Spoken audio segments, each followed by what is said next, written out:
Tuesday evening limited stream. Tarkir Dragonstorm is live on Arena, so it's time for some day one drafts. Andrew, how are you feeling about this format? I haven't read many of the cards. Really? Correct. Oh, wow, I guess, yeah, you didn't do early access. You skipped the pre-release. Yeah, you're in charge. Wow, this is great. Are you ready to force Boros aggro? I mean, I'm unclear on its correctness, but I am ready. Yeah, basically, I don't know what to say. I have not drafted this at a single time. Greg's done at this point 17 drafts and a pre-release. So, Greg's in charge. I'll just handle nonsense. Yes, I love being in charge. Yeah, I did one draft earlier today on my own. I forced Boros aggro. I had no rares, and I easily trophied.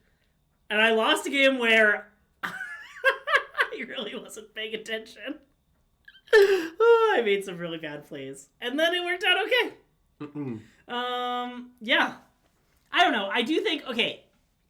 The other thing, though, is I'm trying to embrace many color mana bases. Mostly in sealed. This can be a conversation for our next stream when we stream sealed. Can I tell you more about my Chaos Draft win? Yeah.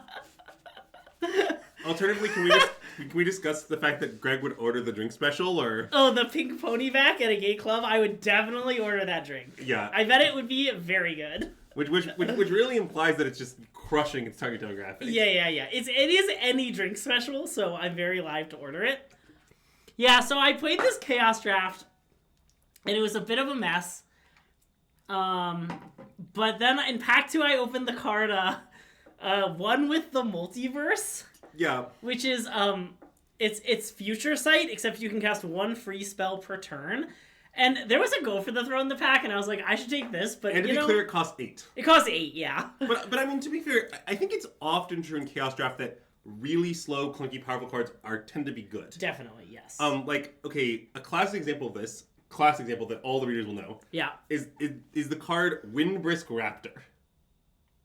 So Windbrisk Raptor. 7 mana. Yeah. It's a 5/7. Yeah. And it's like if you attack with 3 or more no, that's the land. Yeah. Okay, what does it do? Remind me. It has flying. Yeah. And the text, when I think attacking creatures you control have lifelink. Yeah, okay. So it's basically the slowest card ever. It has no resilience to rule. It's very powerful. Yeah. What you should know is at some point in time, I 3-0'd a Chaos Draft with 2 copies of this card. Which is wild. absurd, because that implies 2 different people opened this same pack and opened a Windbrisk Raptor. Yeah. But luckily there's only one player at the table interested in Windbrisk Raptor, and it was me. So, anyways, yeah. That's my take on Chaos Draft. Generally, slow, clunky crap is really good, because it turns out almost all aggro decks are based on synergies that don't exist. Yeah. Anyway, so to finish my story, I had this one with the multiverse cards. That's really what won me all the games, was one with the multiverse and, like, heavy control, no creatures, basically. But then in pack 3, pick, 6, there was a Progenitus in the pack. And I was like, well, my Mythic lets me cast 1 spell for free each turn. What if I take Progenitus? And I just drafted it and put it in my deck. And I had 4 different looting effects, and it was awesome, because I would always loot away Progenitus. Famously, Progenitus shuffles back into your deck for later. It has the reanimation clause. It was very funny. By the way, something I think is hilarious about the Progenitus anti-reanimation clause is it's so much worse than all the fatties that you can reanimate now. Imagine if you will, the classic card, Congenesis, which is the same exact card but without that text. Congenesis is worse than Atraxa. Yo, yeah. It's a lot worse. I thought you were going to name the Ureni card from the set. Well, okay, it's also worse than Archon of Cruelty. It's also worse than Gristlebrand. Basically, if you name a reanimation target in the Vintage Cube, Progenitus is worse than that card. But Progenitus needs the anti-reanimation rider. Oh, my all-in control deck with almost no creatures had a Soul Road back beast in it. It was 6 mana, 4/3 draw card. It was pretty good. I mean, that's a good card in Chaos Draft. Sometimes I got to cast it for 5. Okay, so I'll also level with you. I do think Chaos Drafts are fun. I don't mind them every now and again. The one thing that has always bothered me at Chaos Draft is I've realized over time that all Chaos Drafts are the same format. Yeah. There's all this stuff of we'll bring a wild and crazy mix of packs. None of that matters. Yeah. I'm going to draft a deck of all individually good cards. Yeah. And you can bring whatever packs you want. I'll bring whatever packs I want. Trust me, the best strategy will be all individually good cards in a stack. That's definitely true, yes. And so, like, you know, at some point in time, the novelty wore off to me. You know, I did, like, my 20th Chaos Draft of my life or whatever, and I was just like, okay, these are all the same. Yeah. And I don't know, some people bring packs like Phyrexia, all will be one. And you look at all these cards with, like, Corrupted, and you're like, ugh. Bleh. Yeah. You know? And I mean, I get the dream. The dream is new also... sets are broken. Oh yeah, the new sets are all better for sure. Yeah. But I get the dream. The dream is like, oh, you know, I'll get this warrior tribal card, and they'll randomly pick a bunch of warriors from random old sets, and it's like, this is a beautiful dream. Yeah. Unfortunately, it's too beautiful to live. The person I beat in the finals, pack one picked a zombie tribal card, and they ended up with like 5 zombies in their deck. It was pretty cool. Well, I mean, that is cool, but notably 5 is a lot less than, like, 12. Oh, for sure, yes. And also, like, I imagine the rest of their deck was a significant contributor to how good their deck was. Correct, yeah. I mean, as is always the case. So, like, at this point we might ask, you know, I'm not saying that you shouldn't ever first pick a zombie card, it's just that I think this cool cross-set synergy thing is kind of fictional. Anyways, the card they took was the one from Foundations that's a 2-mana 2/2 with Ward that lets you cast zombies from your graveyard. I mean, that card I imagine is very good in Chaos Draft. Yes. So, I mean, I totally get it. Yeah. Also, wait. You're saying all this, but I did start my story by saying I won the Chaos Draft with the Multiverse Progenitus combo. Okay, but... That's, like, okay, so awesome. I didn't see any of your games. I have no idea what happened. Yeah. My only response is, how many of them would you won if Progenitus was a vanilla 7/7? Most of them. That's what I expected the answer to be. Just actual enormous bailout. Anyway, this is all nonsense. Well, yeah. Anyways, let's draft. So chat, we'll see how the draft experience is. For those who didn't see my Google Live tweet, the situation here is that I don't know what any of the cards in the set do. Wow. And Greg does.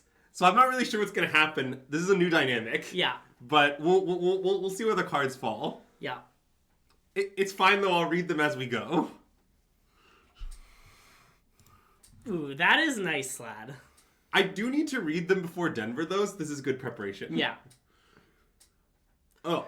Okay, so I believe this card is really busted. Yeah, it looks busted. It's notably a mythic rare dragon, which usually those are pretty good. What is which one is the 4/4 one? Oh, that's the combat trick. Yeah. It has the hexproof lifelink. I mean, it's a good combat trick, but yeah, not interesting. Yeah, I mean, of the mythic rare dragons, this probably isn't the best one, but it's a good one. Oh, I think it's Yeah, I mean, look, I'm the biggest hater of Shiko Paragon in the world. Yeah. In the sense that sometimes people bring up that this card might be playable constructed, and then I laugh at them and throw tomatoes. So, let me be very clear. This card will not be playable constructed. Whatever cool synergy you think of doing, it won't work. This card will not see play into rotation, I promise. Anyways. Okay, now we have an interesting pack. So, I've heard very good things about this card in draft. Okay. I've never cast it. Okay, I kind of want to take it because it's a mythic and I want experience with it. Okay. I do think that it's possible that we're supposed to take, like, one of the dragons. Yeah, so, wait, which one is the 4/4 one? The 3/3 one I thought was one of the worst ones in the cycle. I think it's one of the worst ones in the cycle. I think it's still good. No, I agree with you. But wait, which one is the 4/4 one? This one is nuts. Oh, I see. That one is Omega busted. Yeah, it, like, kills a thing or deals them 2, makes them discard a card, and you gain 2 life. But hey, also, Rock Bear, thanks for the subscription! Consider that we take Tygam, it's also just a mono blue card. Yes. Like, I get that, yes, we can draft 5 color nonsense. I understand that the dragon overlaps 2 colors, but, like, the mono blue card still to be meaningfully more likely to make our deck. Like, anything could happen. Yeah. Okay. And now there's this pack, where I believe the best card in the pack is Adeline at Home. That's plausible. Adeline, I've been very impressed with Adeline at Home. Okay, do we need to think about questions like well, what base colors would our Jeskai deck be? Well, notably, blue-red is an enemy color, which is part of the other reason I like Adeline at Home. Because in general, you want your base colors to be enemy colors in general. Yeah, and I guess that the dragon isn't that good. These white cards aren't that good. I mean, I like this blade. I'm the biggest lover of this blade ever. I definitely don't think we should take it here. That seems deranged. I like Sagu Pummeler. We could take Blossoming Sands if we wanted to do something weird. That seems deranged. I would take Adeline at Home. Yeah. Okay, I'm with you. It's not insane or anything. Like, well, part of the problem is Blossoming Sands is actually a bit awkward. I guess the idea would be Splash Teamer. Yes. Okay, I guess that's sort of reasonable. Okay. Now I think we have a nice set of options available to us. Yeah, I mean, notably, there is the Jeskai Uncommon. We could take the Jeskai Uncommon, which this card has impressed me. Notably, it was in my Chaos Draft. But I also Classic saw a bunch comment. of people play it in the pre-release, and it always looked really good. Okay, what's the alternative? The Tranquil Tranquil Cove? Cove. I think picking Tranquil Cove is pretty reasonable here. Yeah, but like, I don't know. It seems like we should take the good uncommons. Like, I don't know how high to draft the lands, obviously. Okay. Okay. Well, which one is this one? When it enters, you may exile a creature card from your graveyard. If you do, return an instant or sorcery. Whoa. Okay. That card's good. So I think this card is good. Notably, I've never seen it or seen it cast. Me neither, but is it Chronarch at work? Yes. Obviously, this card's insane. Yeah, but we have no fixing, and our deck is already, like, solidly 3 colors. It seems like we probably shouldn't take the dragon. Yeah, I mean, the reason we would take the dragon is we think we might, like, move in, kind of. Yeah. Right. But, like, that's sort of We'd be awkward moving set of into cards. some sort of like red-white 5-color deck, which is really weird. Okay, let's say is it Chronarch at work? I think, well, the other thing is I think Is It Chronarch at work is just very good. It's part of the Wow. Okay, so blue and red cards continue to be very open. Okay, great. So That I makes have me feel no very idea relaxed. what the pick is here. They're all good. Right, So there's this the is the mana mana dork. dork. Yep. This is 4 mana, 2/3 ward 2 that each turn you can exile 2 cards to grow it. Huh. Which I think this card's quite good. And then there's also Organ Hoarder. Yeah.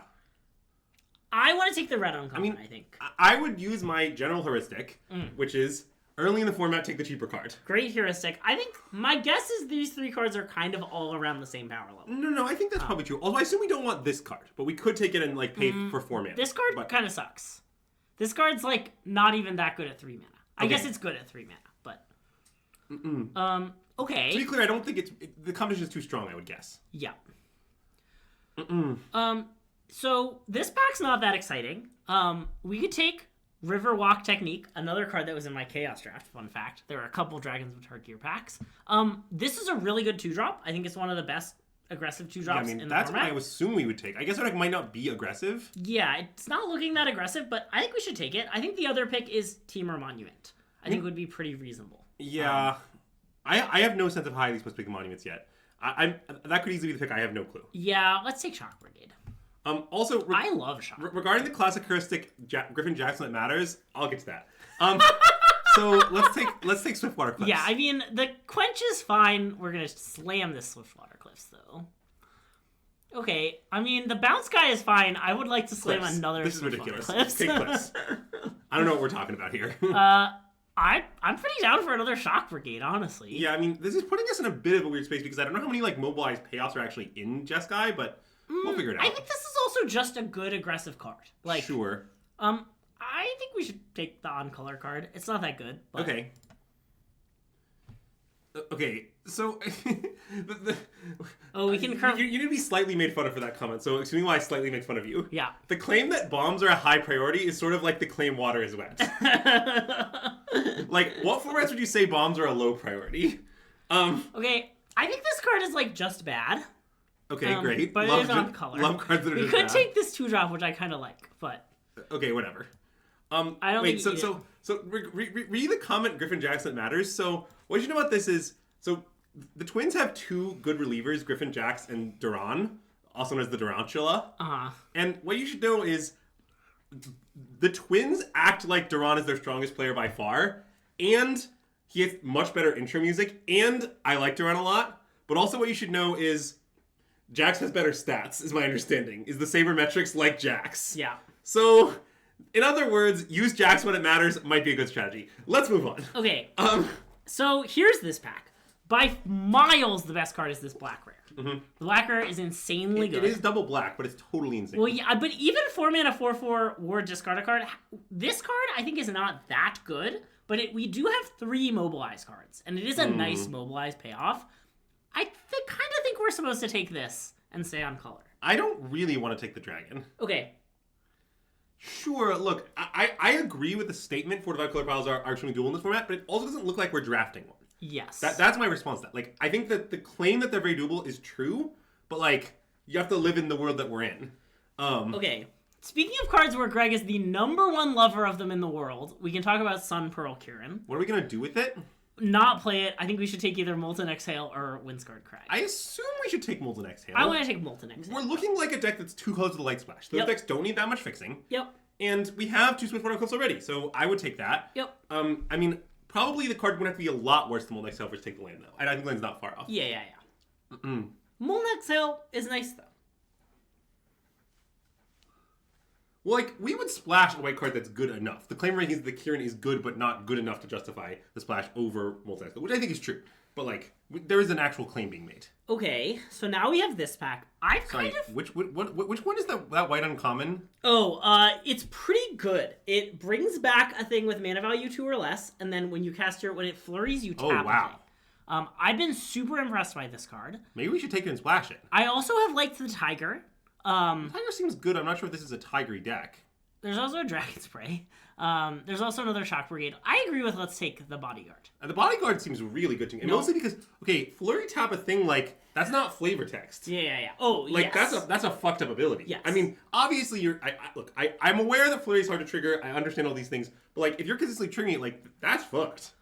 Okay. There's this unplayable 5-color Mythic. Yep. There's this nice dragon. There's a lot of cards that aren't Mystic Monastery. Yep. Let's take Mystic Monastery. Okay, great. Look, here's what I remember about Mystic Monastery, okay? Yeah. The first time around, the correct strategy with these tap lands was to basically take them over every non-rare card. Yep. Now, there's been some power creep, which on the one hand means maybe the very best uncommons are better than them, but the other hand means you'll always get enough playables, maybe you should still take them over every non-rare card. Yep. So, I'm not sure. I've obviously never drafted the set. Again, this is a Greg stream, so I don't really know what's going on, but I would not be surprised in any format the correct strategy was never pass tri-lands for any non-rares. Yeah.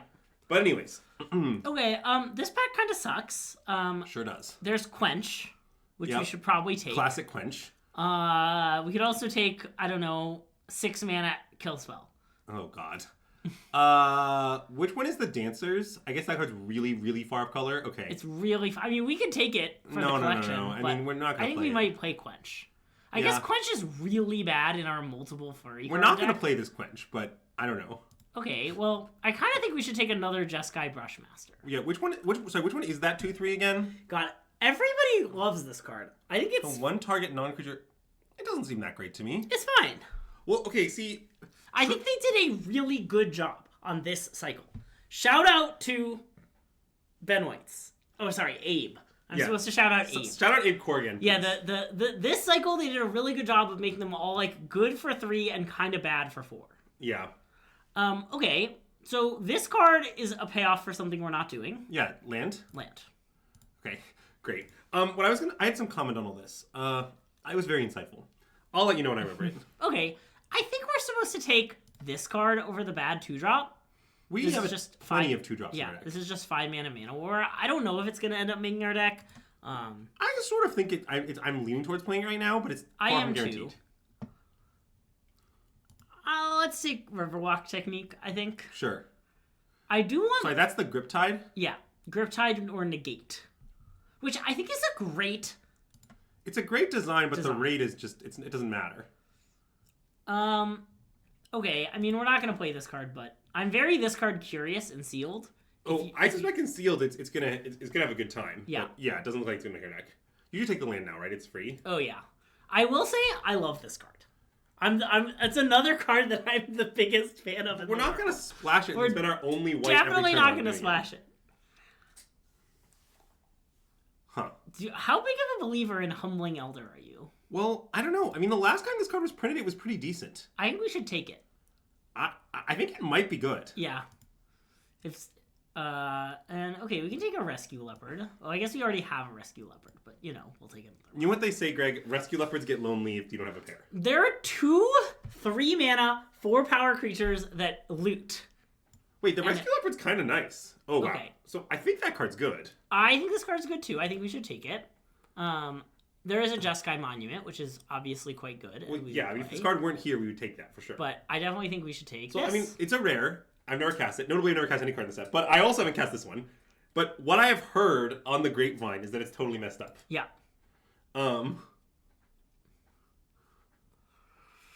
I really like the bit that I've not cast in the card set, notably because it's so accurate. Yeah. Anyways, do we want to take another with a Bodyguard, do you think? Probably. I think the only other pick would be this, bad kill spell. I don't want a bad kill spell. We're a Flurry deck. We don't want a 5-drop. Well, this one's good with Flurry. Oh, I see. I guess that's true. Is the joke. I guess it also triggers all our prowess stuff, which is actually pretty important. Wait, maybe we should take it. I mean, I kind of want one of these in our deck. I think we might. Yeah, we make it one later. Yeah. Okay. Let's take the Bodyguard. We're not taking Mammoth. No, I don't want to take Mammoth. Okay. we've got some nice options here. This is another card I love. It's very good with Flurry. Interesting. You just get to cast it again and again. It's a good aggro card. There's the blue, red, gold card, which is good, not great. You like really want a lot of 1-drops to trigger it. I don't think I want to splash Frontline Rush either. Yes. So I kind of think the pick is between this blue, red, gold card and Fleeting Effigy. Okay. I think I want to take Fleeting Effigy. I think this might wheel, genuinely. No, I think you're right. Well, also, I was just noting on our deck previously, our deck has a fair number of good payoffs for Flurry, not that many enablers. Exactly.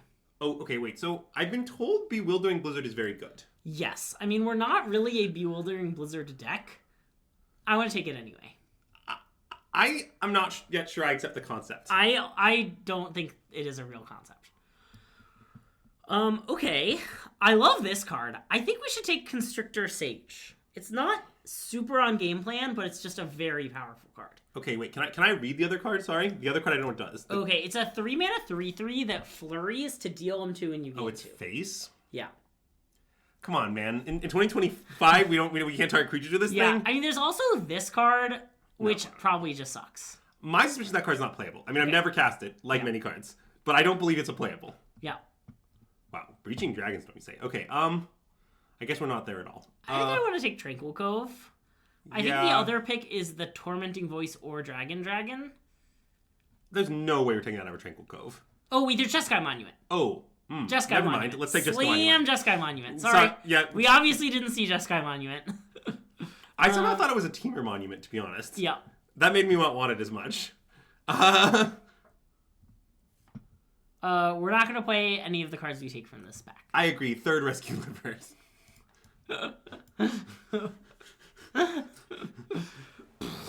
Okay, I mean, this card is very, very good. Yes, it's Witch Stalker's Frenzy. Oh, wait, and we can play it. Yeah, and Wow. we should take it. Let's take it.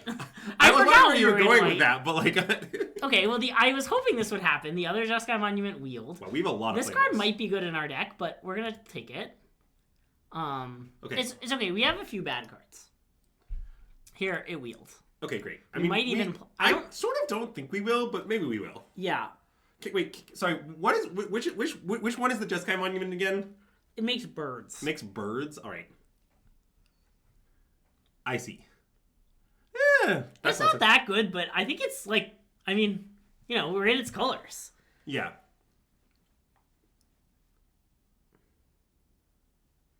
I mean, I assume our deck is kind of good. Yeah, I think our deck is good. Here, let's cut some bad cards. Let's start with Rescue Leopard. Wow, what a hater. Okay. I, for one, support Rescue Hold on, Leopard. I'm going to cut the lands for now. So we have to cut 3 more cards. Yeah, and one of them should be a thing that costs 5, probably. I agree. I think it might be the Serpent. That's plausible. In fact, that's very plausible. Oh. Well, I mean, we definitely might, despite Greg's hatred of this card, we might play it. I mean, I don't hate it that much. Well, so, okay, Let's take a second. real ones remember the OG version of this card. Yeah. Which is, okay, the following card once existed. 1 blue-red hybrid, 2/2 flying, prowess, ETB, Chronarch to the top. Mm-hmm. Yeah, Bloodwater Entity. That's the card I need. Someone can get the card in the chat if they'd like. But so, Bloodwater Entity, I don't know how to describe this. This card wasn't horrible. Most people thought it was better than it was. Yeah, I know it was one you are. That's what I said, right? You said you said it had some hybrid stuff going on. Oh, okay, you're right. My bad. Yep, all the pack beats packed up and left. Good beats on that. Dude, I gotta say, this Rescue Leopard, by the way, can we just talk about Rescue Leopard for a sec? Yeah. I bet this card might be kind of nice and sealed. Yeah, me too. We probably shouldn't play it in this deck, though. Our deck's too good for it. It's already been cut. Yeah. Okay. Yeah, I have no idea what else to cut. I think I want to cut Quench? both. Oh, yeah. Quench, I want to go. I think both of the mid 5 drops can go. That's fair. So wait. This brings back non-creature, non-lands. It's notably... We have a few of those. Yeah. Okay. Wait, how many Riverwalk techniques are we playing? Is it actually all of them? How many whats? Riverwalk techniques. Oh, definitely not both of them. It might be none. Yeah. Okay. At which point we should cut one or both of those. I mean, we might want to cut the other one, I want to cut the other one and see what's on the dark sideboard again. Okay, wait. Hold on. Is anything in here bad? Oh, do we want... Because we have these 2 Humbling Elders. Well, yeah, those I am unsure about. Yes. I mean, again, this kind of card... Wait, can I just read it again? So it's a 1/2... Okay, so it doesn't... Yeah, I mean, I guess to be fair, Fairy Duelist did have flying, which is the previous version of this. Yes, mana. but I mean, the reason this is good in our deck is because of, like, Flurry. Yeah, I understand that. Where I guess we don't have that many things. We have Tygam. This... Nope. That's not really a Flurry thing. And the Bodyguards. I guess it's good with Bodyguards. Yeah, it's definitely not that good. Okay, wait. Let's cut those 2 and then figure out what. Okay, wait. I want the bad kill spell back. I think I do too. Okay. I was thinking the same thing. Oh yeah, Cogwork Wrestler was good in LCI. That's true. Oh, I see. There's been a more recent version. Sorry. Yeah, I didn't play as much LCI as I did whatever the hell the set with Fairy Duelist was. Fairy Duelist was good though. Okay, wait. What if we cut one of these? And I think we should either play this as just... It'll be a 3-mana 2/3 Flying Vigilance a lot of the time, which is just a fine card. Hard to cast 2/3 Flying Vigilance. We could also play our friend, the Rescue Leopard. I would like to officially place my vote in favor of our friend Rescue Leopard. Great, let's do it. I'm not exactly sure why, but I just think that... Here's the problem. Some percentage of the time we'll not be able to cast the 2/3, okay? Yeah. I'm not saying it'll be that frequent, but it's going to happen. Trust me, our mana is not that good. I mean, you can cast it for 4. That's true. Maybe that means we should play it over the Rescue Leopard? Okay, it's probably hard to play 2/3, isn't it? I didn't consider that you could cast it for argument. Okay. Okay. This is an unhinged amount of planes. Oh yeah, obviously it's crazy. So let's do a quick count. So if we don't count the Monster Messenger, which I think we mostly shouldn't. Yes. We have 2, 4, 5, 6, 7 white cards. Okay, I guess maybe I cut too many planes. That's okay. We 3 is a totally. We need like 5 white sources or something. 1, 2, 3. Well, we do have 2 monuments, but yeah. Oh, That's what I was counting. Wait, this is 7, 8, 9. So this needs another land. So it's like. Wait, this is 9 of both our base colors, not counting the monuments. This is 10 blue, which we definitely don't need 10 blue. 10 blue seems crazy, but we just want another mountain, right? So now that's 6, 7, 8, 9 red, 4, 5, 6, 7, 8. It's 9, 8 with 3, 4, 5 white. That seems totally fine. I am basically not a believer in cutting lands for monuments. Yeah, I think that would cuts the oh I see what you're saying. 16 lands from the monuments. It's not insane. I don't know if it's right though. When I have done it, I have regretted it. Okay. Because I don't know, if you flood out and you have the monument, you have something to do with all your mana. That's true. I guess none of those were like aggressive decks. Where this deck I think is pretty aggressive. It's somewhat aggressive. It's medium aggressive. I mean, I guess if we were to cut a land, we would add back in a leopard. Or we might want a Riverwalk technique. Yeah, I was thinking the same thing. I kind of want a Riverwalk technique, actually. Okay. And then do you want to cut a land? Well, let's just consider for a moment, what's the alternative? Because we also have the Keisha Trawlers, right? That's another reason we might want Riverwalk technique in our deck. This one? Yeah. Yeah, maybe we should play 2 Riverwalk techniques, honestly. I mean, we could just cut the last Humbling Elder. Yeah, maybe we should do that. I think we should do that, but I'm not very confident. I hate the idea of add 2 4-drops. Okay. Let's play this. Okay. I mean, mostly I see the 2/4 double strike prowess in our deck. Yeah. I noticed that's a little light on stuff. Yes. And I think that actually is quite a good card with Griptide. Yes. Specifically. So.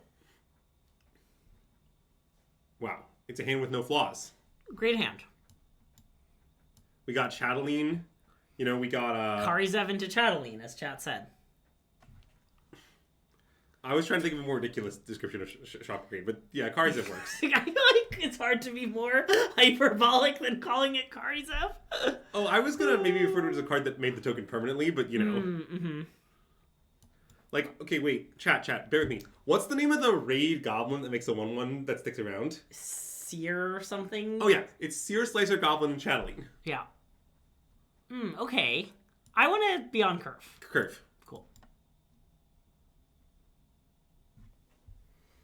Orcish Bowmaster. Yeah, there we go. Yeah, that's good. Thanks. Miniature Catfish gets me. Okay, I guess I'll attack first. Yeah.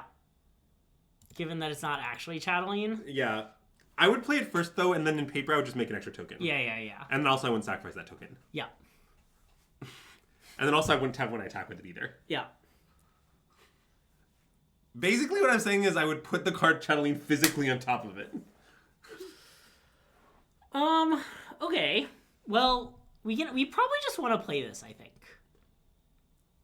I'm not sure. So, like, are we worried about getting value on our Tygam at all? I don't know. Is that a silly thing to worry about?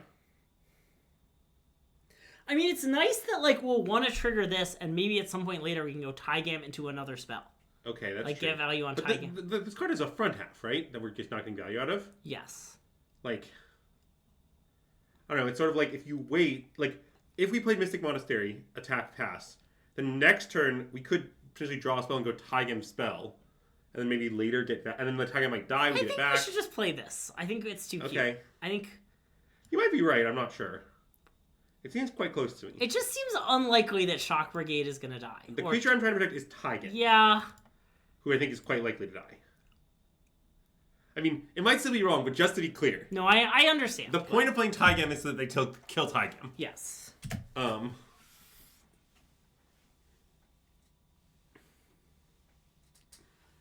Shock Brigade is Karizev. Basically, yes. OG Karizev. Is there? Because there's a new Karizev. Is that true? I don't know. Probably. There's definitely one in Alchemy. Okay. Here's what I would like, though. This is important. Yeah. I want WotC to print a variant of Karizev where when it attacks, it makes Ragavan, and the Ragavan just is Ragavan. Wait, that's the Alchemy card. Wait, really? Yes, that's just a card in Alchemy. I did not know this. I promise. Yeah. So like when you hit them, you flip their top card, you make a treasure, you do the whole thing? It just literally says, when this attacks, if you don't control a legendary monkey, conjure Ragavan into your hand. I see. Okay, that's nice. Yeah. Or conjure Ragavan onto the battlefield. Tapped and attacking the thing. Okay, it Yeah. just... Wow. Wow, it is the card I just described. Nice. Okay. Well, let's discuss the alpha. Yeah, I was thinking we should discuss the alpha. So if we alpha, if they... Like, they're probably going to eat this and chump a 1/1. Which is fine, then we want to alpha. If they eat this, they take 5, 6, 7, 8, 9. They go to 2. Alpha looks great. Alpha looks great. Okay, and I'm going to play, like, Swiftwater Cliffs, I think. Because of life gain? I don't know. It's a classic case of, I don't know why it matters. It doesn't. So, therefore, I can't tell you which is right, which is wrong. Also, common case of Song Captain Rage doing nothing. Yeah.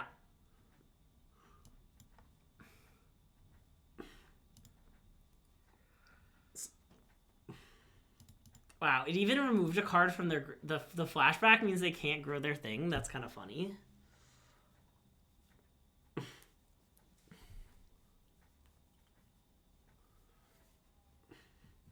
Also, our opponent's name is Hands81. Okay. That means in their life they've drawn exactly 81 hands. Which I don't really know if that's actually very many, to be honest. Did you see it go up when they mulliganed? Yeah, of course. Nice. Actually, their hand was kind of good, but they had to mulligan. Okay. So, one thing we could do is we could attack with Shock Brigade. They'll make some sort of block. And then we could play Tygam plus the thing. Yes. The other line is that we play Tygam plus the thing for no value. Tap the 3/3. Is that good? I don't really see what... Cause I guess if we attack with Shock Brigade, I want to alpha, I think. Oh, sure. And then what, they can double block the 3/4. I mean, we can even get him with Griptide then if we want. Yeah, I like the alpha. Okay.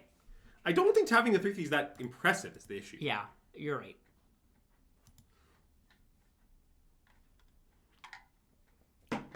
What's the most creatures you blocked with 100-handed one? Okay, honestly, I bet the record for creatures blocked with 100-handed one is actually not very high. Like, I bet it's under 10. Okay, I'm pretty interested in just grip tiding the 3/3 away. No, that seems great. Or I guess grip tiding the 2/1 away? You should grip tide the worst one, yeah. Yeah. Well, they'll just put on the bottom, but it's fine. Well, okay, but... Okay. Those put on the bottom is kind of a W for us. Yeah, I know. guess.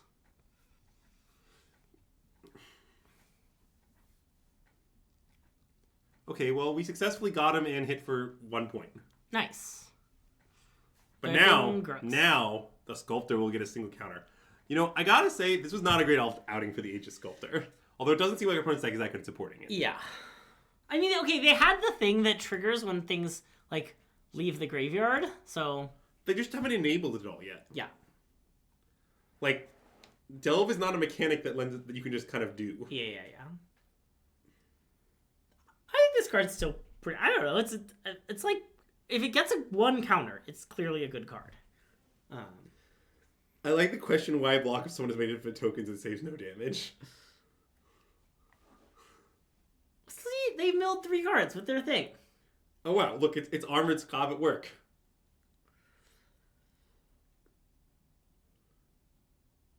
So now we could play Tygam plus that. Tap their 3/4 alpha. That seems great, I want to do Oh no, wait, except that it has Wart. No, we have to have this 2/4, but it's alpha's still Sure, fine. oh sure, it's the same. Okay, yeah. And then we have this on suspend that will totally matter. Yeah. Tygam definitely not doing much of anything this game. Yeah. You were told there would be dragons. Well, there's certainly not any dragons in play. We have a dragon. Wait, which one's a dragon? The first card the card we took first, not in play in our deck. Yeah, I know. I meant in play. No, well, don't be ridiculous. If you were okay, gotcha. That to be very much Catfish, I would too.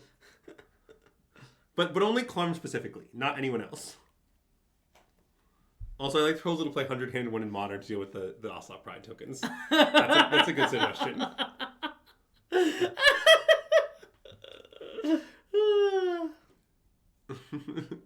Wow, a second Songcrafter Mage! This one's gonna do something! Yeah, that's what I really didn't expect. Not that they would have second song, but the second one would be good. Yeah. This is kind of problematic. Yeah, I agree. I think we're still winning, but I could, imagine defeat at this point. Right. We can try to lean on our Tygam as the game goes along. Yeah. That's not even a joke. That's actually just a true statement. You might have thought it was a joke, though. I thought it was a joke. Which one? What did they mill, sorry? That seems insanely good. Sure does. I predict they're just dead to that. Yeah, I mean, I've done no math. Let's cast it. We can put Anyuk Wayfarer on top. I guess they can go to 1. We'll put this on top. Or we'll put this on tap the Songcrafter Mage, and alpha. And then they eat the 3/4 and take 4 to 1. That seems good. Okay, yeah. And you're okay with them eating the 3/4? I think so. Okay. Besides, we'll get a thing on suspend as well. Yep. So exile this. Bring this back. Put this on top. Tap this. Yep. I mean, I don't know. It's obviously not a huge deal, this game. It looks like it probably won't matter at all. But, I do like this aspect of, if our opponent starts taking control, we just have insane late game all there in the exile pile. Yeah.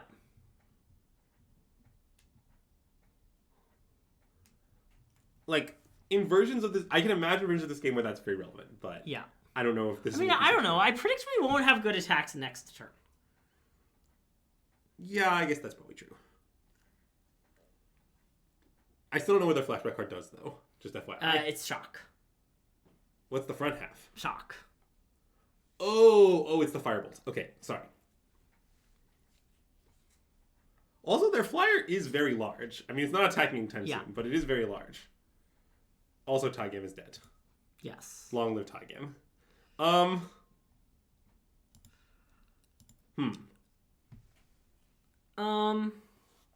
Okay, so if we attack with Shock Brigade, we can basically, trade it for a creature of our choice, which I guess is good.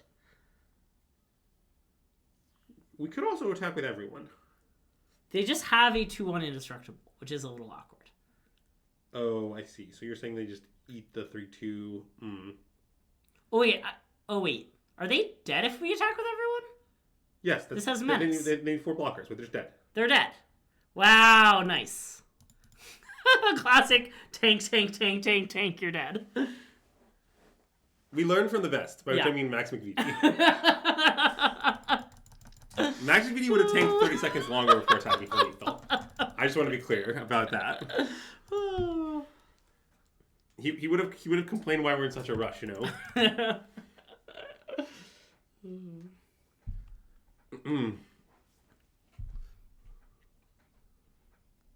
Would I say Max McVitie is the Alan Wu of tanking? No. That's not really... I don't know what that would even mean. I do like it, though. Okay, a keep. We didn't come here to mulligan this hand. It's rare into rare. Tag him into Chatelaine. Yeah. Ooh. Wow. It's the perfect draw, except that it still doesn't make white mana. Yeah. But aside from that, it's perfect. Okay, this may surprise you. Alan Wu is not particularly known for taking. Also, his name is spelled Allen, as a digital note. Mm-hmm. Yeah, when I played Alan Wu at the PT, he had to ask me to play faster. Yeah, Alan Wu is a pretty fast pace of play in general. Much to the chagrin of our viewers, apparently. Mm-hmm.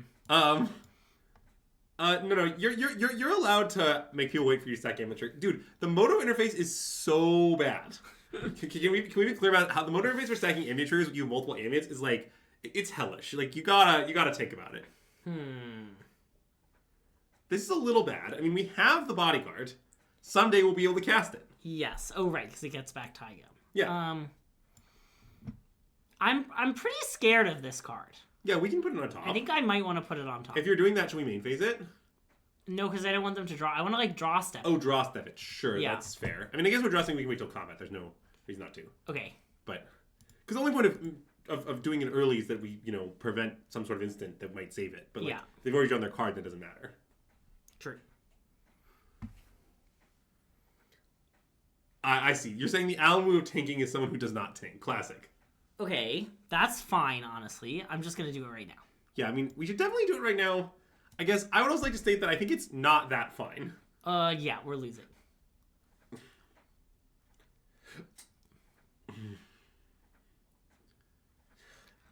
Okay, that is a very good draw. Agreed. I mean, it seems like that card is just fucked. Yes. I don't know. Let's tap the 3/3? It seems reasonable. Are we going to attack?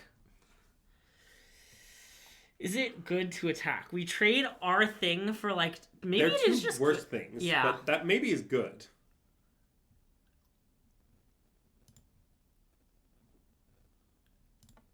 I guess I also kind of think it's not getting that much better. Oh, maybe Well, like I like putting the back there. X3 Yeah. on defense. If they, like, kill this, we don't take a million. Your proposal Okay. with Riot Devils might be better. Yeah. A class proposal. Yeah. Okay, I want to not attack. Is this the Red Adeline? Yeah, it's the Red Riot Devils, all right. Oh, God. That's terrifying. We're in huge trouble. Okay. Yeah, I mean, that's a great draw. That could get us out of this. Yeah. In Magical Christmas Land. I love Magic Christmas Land. Okay. Greg has a summer home there. I do. It's nice. We call it the Gregplex. We being me and MSJ, to be clear. Yeah. Also, our spot could be better. Yeah. Okay. We could think about, like, Oh, they're the gonna trick eat is it plus for a 3 plus counter. 0. Oh, sure. That makes sense. I guess it's sort of good for us they did that because it means they didn't have an actual good play to make. But Yeah. it's sort of bad in the sense that, like, I have no idea how we could possibly win, but, Okay, let's pass. Yeah.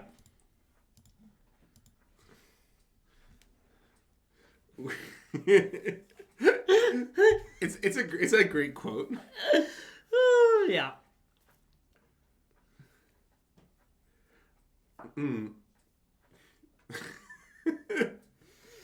Okay. Well, that's not good. Yeah, it could be better. On the plus side, think about how all these creatures are going to get shrunk. Uh-huh. That's value. You get more value of the bewilderingness the more creatures you shrink, Greg. That's even true. I mean, it's not, like, extremely true. Okay, I mean, I guess I just want to eat this. Maybe we need to eat the drain guy. I don't know. We can't eat this can't block. Oh, it has menace? No, it just is an 0/3, and our creature is. Oh, I'm sorry. Okay. Classic, I don't know what the game state is, not I failed to read the card. Yeah.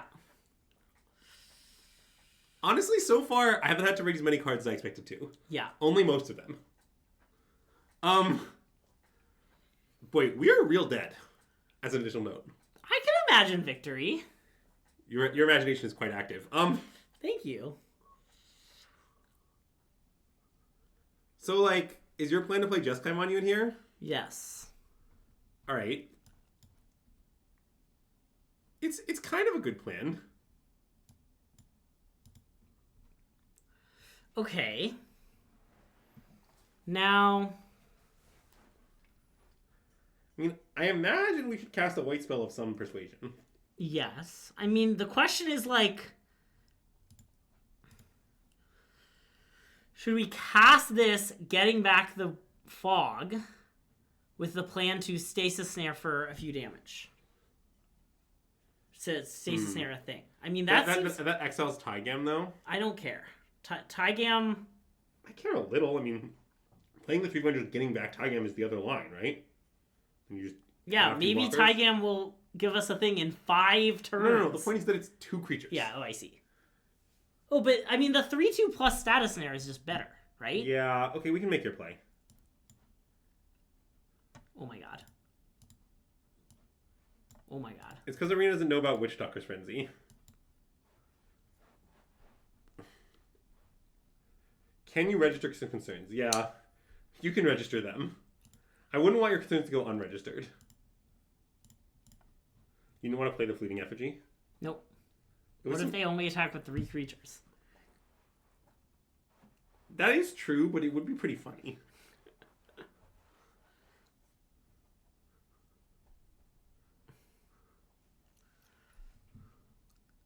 By the way, a good paper-only play is to real quick cast the stare after they attack before they trigger it. I mean, that actually works against this, notably. That's true, but it doesn't work against the bird. Well, because... oh, I see. Okay. So... we're gonna state... we might not be able to stasis snare the bird. You might stasis snare like the 4/3?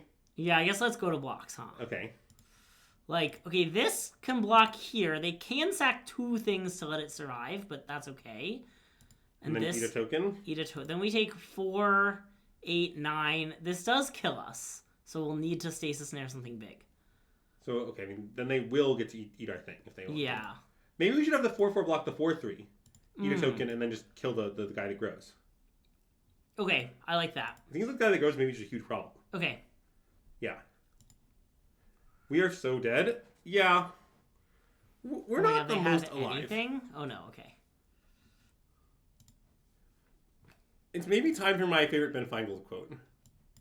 There's good and there's not good, and this is not good. Yeah, that's correct. That's how I describe the situation. Although you got to say it slower with more emphasis. Because, you're not doing a great impression of the Ben Feingold way of saying it. Yeah, I guess us being at 4 against 2 shocks. Okay, I'm ready to concede. Yeah, okay. To be fair... Okay, wait. That's not quite the quote on math, but I appreciate the effort. The quote is, theory and practice are the same in theory, but not in practice. Yeah. That is also a Ben Feingold quote, though. That's my favorite Ben Feingold quote. Yeah, that is also a good one. Yeah. In fact, it's probably my favorite too, but, I want to... I You have to balance your range and declare multiple favorites? Yeah. Nice. You should know that I have a deep knowledge of Ben Feingold quotes. If there's ever a trivia category, things Ben Feingold has said, I'm going to do really well. Yeah. Speaking of which, if anyone has any insight into the latest Hans Niemann drama, you can bring it up in the chat below. I don't know what that means. Hans Niemann mysteriously withdrew for the tournament and said nothing. I see. And no one knows why or what's going on. Okay, let's play the Mana Dork. Uh-huh. Nice.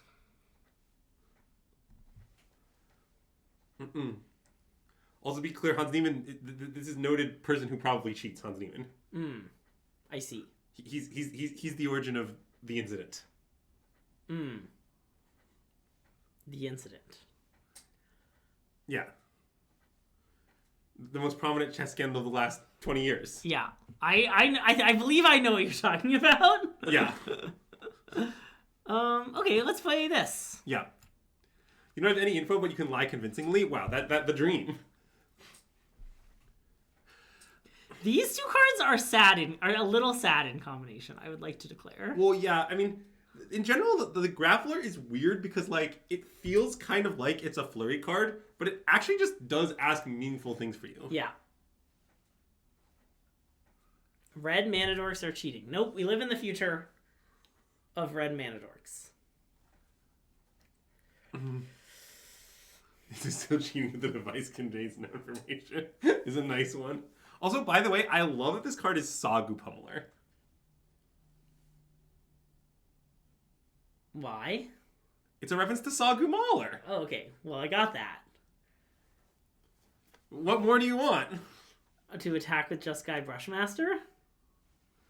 I mean, should we send the other thing? I guess that's probably bad. Are we gonna just fire off... Oh, if we send... Yeah, sending... The idea of sending both is, like, if it trades off, it's kind of good. Yeah, I'm worried about how little mana we have. Like, do we want to Yeah. attack with this and just immediately stasis near the 4/4? That's actually maybe just better. Okay, fine. I guess it's kind of bad. Well, wait. Because If we let them block, letting them block what is if probably they good. triple block? Then we cast it, exile the Sagu Pummeler, and Oh, make, yeah, right? then it works. Yeah, okay. Okay. So this. Yeah. Okay. It seems like all their blocks are horrific. Yeah, okay. Let's just hit the Saga Pulmar. Great. As they did not declare any blockers. The classic plan of tank, tank, tank, obvious result happens anyway. Yeah.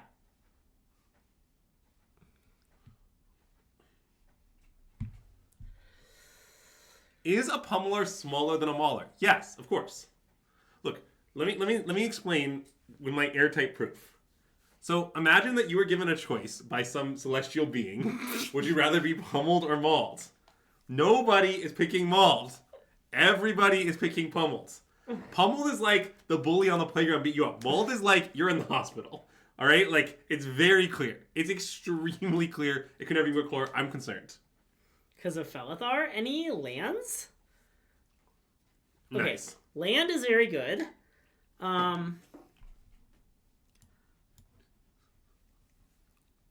So I definitely want to Narcissus Rebuke this thing. Yeah. It might after that be 3/3 first. No, I guess we'll just play this. Yeah, 1/1. Okay. 1/3. Yeah, I mean, yeah. The 3 first strike is going to do something like next turn, isn't it? I mean, it's not. Well, that not hard. if we cast our cheap card. I mean, it still could. We could just draw a land and then cast it plus the 3/2 and have 2/3. You know. Yeah, okay. I mean, I don't know. Getting a Greg, despite what you just did, getting a free 3/2 is nothing to sneeze at. You didn't like the topical reference? Also, I want the record to reflect that of the two of us, I'm the one recovering from serious illness. Greg really trying to steal my role of both knowing things about the format and having illness. I'm not really ill, but here I am.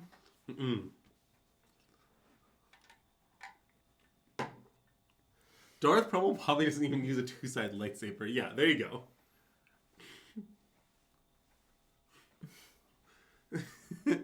Thanks, Miniature. Miniature Catfish is on my side, in this and all things. I mean, I guess I'm going to take 6.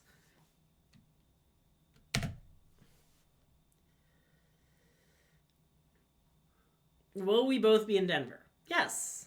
Yes.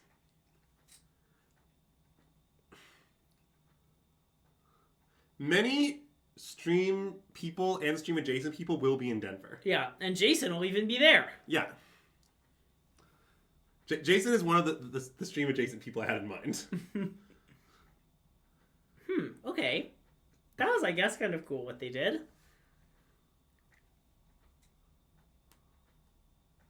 In your defense, you're always on Greg's side. I'm actually always on Greg's side too, specifically this side of Greg. Anyways, Okay, so Sidisi, they can turn their 3... they can turn their 2/2 into a kin tree nurturer. What? Oh, Sidisi is birthing pod, but it takes from the graveyard rather than the deck. Okay, that's a bizarre card. That's what Sidisi does. I don't know what to tell you. Do we care if they turn that thing to that thing? Maybe No, we I mean, do. in the long run, they can, like, get this back, turn it into the 3/1, get it back again, but that's really far away. Yeah, fuck that. I think I just want to send both and play this, maybe? Yeah, that's wait, I guess we don't have... Oh, they're going to trade. Yeah, that's the idea. Okay, yeah. I mean, maybe they won't trade, but they're at 8. Like, are Yeah. they really just going to take the hit? Nice. Yeah. Common cowardly trade. Okay, so, by the way, obviously, we just started playing this card, but, yeah, my contract does require that I'm always on this side. Yeah, thanks for noticing. Yeah. The, Andrew and I had Matt and I... Matt and I had a great game in early access where we had this card and we had 2 Kirans and we were comically dying and we kept going boop boop with our Kiran to tap their thing so we didn't die. Like in their turn. That's really nice. Oh, wow, the best possible draw. Okay, how about Flamehold Grappler 2/3/1s? I do suspect, by the way, with this card that, like, you're in general not supposed to be, like, that greedy with it. And the reason is just, like, 3/3 First Strike is kind of a heck of a card. Yeah, that's, like, why I was kind of okay just, like, casting it earlier. Yeah. When I was like, should we just slam it? It also might be the sort of card that gets worse in sealed for that reason. Because, like, it doesn't do a thing that's that over the top. Yeah. It just is efficient and powerful.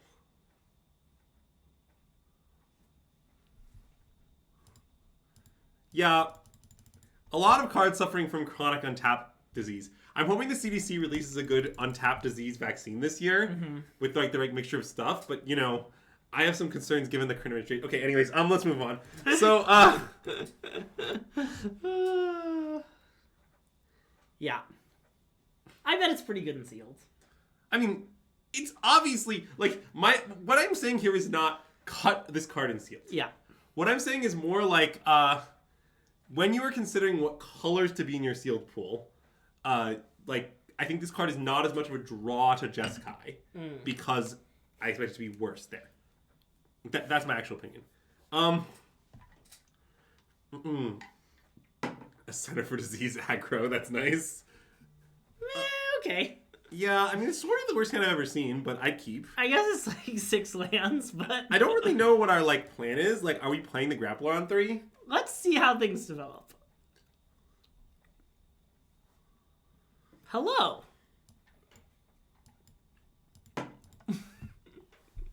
I guess, like, island? Mountain, maybe? Mountain. Okay. Yeah, I mean, we are going to be burning up. Maybe that deck can't beat Lingering Souls.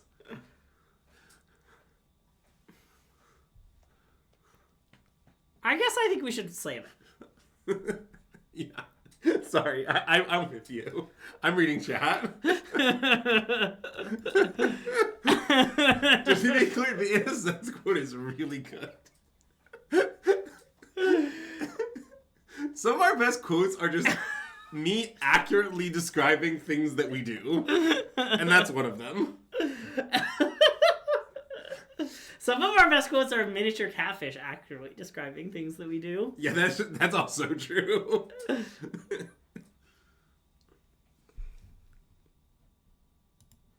So wait. Nice! Yeah, let's make birds.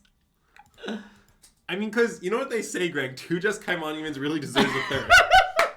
I've often heard that said.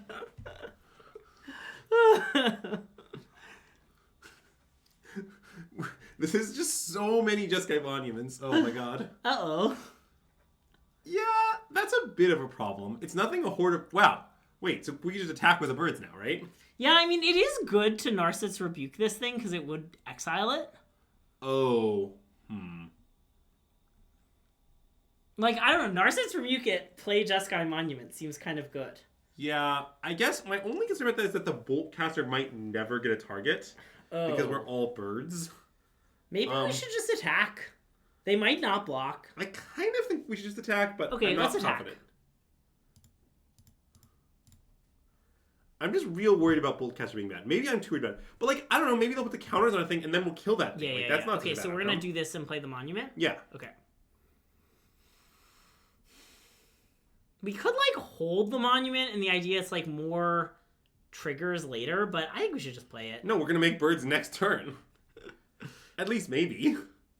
I guess Island? Sure. Yeah. I mean, in fact, next turn we can play Narcissus Rebuke and then make birds, right? I mean, or play Narcissus Rebuke and play the Bodyguard. I understand. You heard me. Okay, I guess your lines... Well... I just want to play Bodyguard. Get back the birds. And then you want to play the birds and tap their 3/3? I guess. I guess it's not that good. I mean, it's not, but maybe it's better than Narcissus Rebuke and make birds. I don't know. It just sort of seems like we need to kill that thing. Okay, let's Narcissus Rebuke it and make birds. Yeah. Because this will give a reach counter to something. Like, if your plan is to get in with the, like...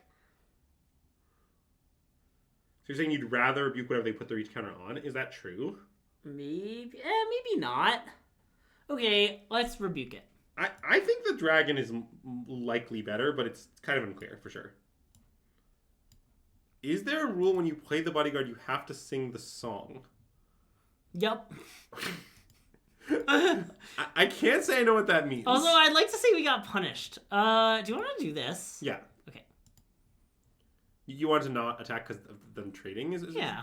But, like, if they trade, then it makes the reach counter thing kind of farther away. I don't know. Also, just, like, okay, let's be honest for a second here. A 2/1 Death Touch and a 3/3 creature with no abilities are kind of cards of about equal power level. Yes. You're not, like, getting got when you make that trade. Yeah. I meant that if we had Narset rebuked this, and we would have been able to... Ooh! Wow. There's going to be a Waste Speaker's Bodyguard on the way. Okay, that's what I think we should do. Yeah, but let's I attack guess first, let's right? attack first, yeah. We can't let them know our secrets. Someone was not paying adequate attention in 1992. See, bad news about that, Major Catfish. There's a small problem with me paying attention in the year 1992. Small problem. My problem is slightly less small, but still a problem. Yeah, Greg's is definitely less small.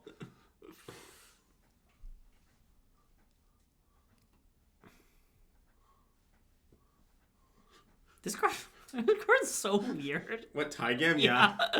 The fact that the thing that comes into play is the token and the original spell. I guess that's how they have to do it. Yes, I mean, you can't suspend a token. Yeah. But, like, it's very weird. I love that if they kill Tygam... Oh, never mind. I was going to say it'll come back in 4 turns.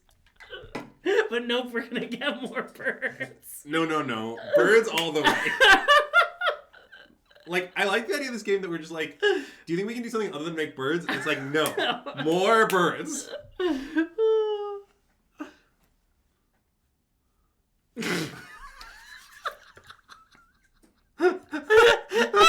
So I think we should play this and make birds and not play this. Yeah. But if we need to have something...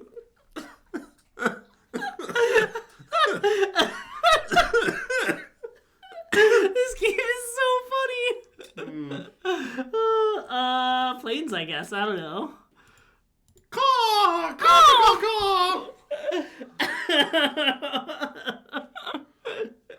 Okay, so true story regarding Bird Up. Fine MTG. Wow. Next turn, can we...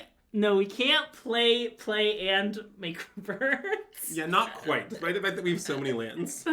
What I was going to say is, and this what I'm about to tell you is very important. At the Nadu PT, Colin wouldn't stop saying bird up. That's what you should know. He said it a lot, to the point that whenever someone says that, I can't help but think of the Nadu PT now. All right, I want to tap their thing and attack for 5. Yeah. Bird up. Yeah.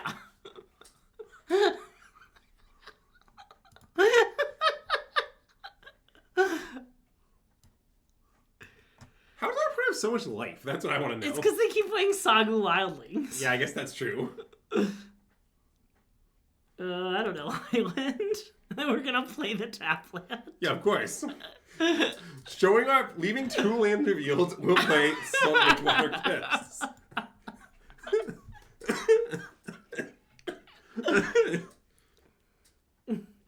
How do the birds ever beat a 3/3? I think we'll find a way.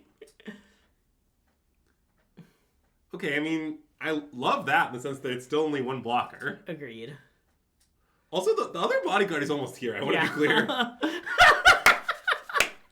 want to attack with the 5 birds. Yeah, I assume not the bodyguard. No, I don't want, because next turn, like, yeah, it's gonna be good. I agree. Okay. Just the birds. It's okay. There are more where these ones came from. Yeah. See, Chad. Here's the problem with flying and reach. They're redundant because reach already gives you all of the upside of flying. I see.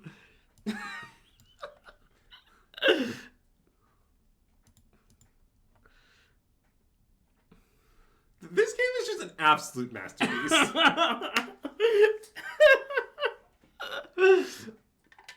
Alright, well, cast this. Wonder what we'll get back. Ooh, it has haste. Oh, they're dead. Sure are. I mean, they also were dead through a second blocker because you tried to keep both of them. So that's nice. Yeah, play the mountain, play the mountain. They need to know. Yeah, I'm gonna get an island and play the mountain. I love get the island, play the mountain. That's a really nice line.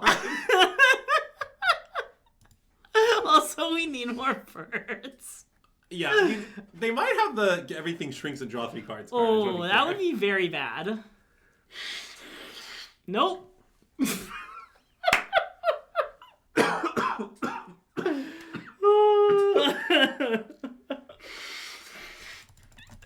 Wow, that was one of the most fun games I've played in a while. It was great. I really appreciated it.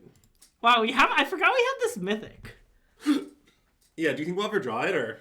I think we're gonna draw it and die. Nice. Like, we're gonna draw it and be unable to cast and lose. How many lands are you playing with? Well, we only have 2 monuments. We just got them back again and again and again. Despite our, 5 monument activations or whatever that game, we in fact only have 2. Keep? Yeah, I mean, what are we gonna do, mulligan? I mean, it's a little bad, but I want to keep. It's okay, we can always use the Trawler's hidden mode. Love the Trawler's hidden mode. Yeah, okay, Sam, I'm not yet sure if Greg was saying he's skeptical of the monument cut land theory because of the fact that the monument itself is a flood reducer. I would say I'm undecided on the matter, and most matters, given that I have no idea what's going on in this format. Yeah. Speaking of which, what does their card do? Oh, when it attacks, they explore, except it never gets a counter. Whenever it attacks, they explore, except it never gets a counter. Yeah. It's just when it becomes tapped, look at the top card. If it's a land card, reveal and put it in your hand. Oh. Otherwise, you may leave it on top or put it in your graveyard. Wait, that card's good. It's insane, yeah. Well, I guess maybe we should play Shock Brigade now. Yeah. Because, I don't know, if we just draw a different 4-drop to play in turn 4, we can just not play the Trawlers. And even if we do not draw another 4-drop, we could not play the Trawlers anyway, to be honest. Yeah. I mean, I guess it depends on what they do. I guess letting Double Block the Botanist is pretty real. Didn't it just get a counter? Yeah, it got a counter a different way. Okay, let's play that. Sure.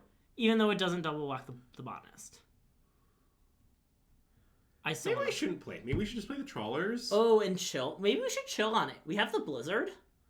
Yeah, I mean, obviously better to get Trawlers back the Blizzard than to put it on top. No, I think we should play the Trawlers. I think you're right. Yeah, if they have nothing in hand, it's super relevant that we can just double block the Botanist. Yeah. In other words, my argument is, what if they have nothing? Yeah. I like that we could have just for free exiled our creature, which I guess comes up. Yeah. Huh. Wait, it's maybe time for the Westco quote. We're quoting all kinds of people today. Okay. The Westco quote is, of course, before you play around any cards that might be in your opponent's hand, make sure you can beat the board. Yeah. Also, getting back the Blizzard is nice, but I think we're going to make a different play next turn. I mean, yeah, we're just going to rebuke and then get back the rebuke. Yeah, I mean, that's pretty reasonable. That seems pretty good.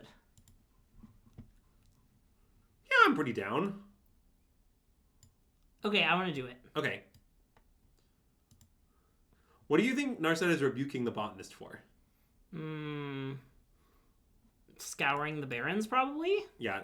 Stop scouring those Barrens. Leave those Barrens alone.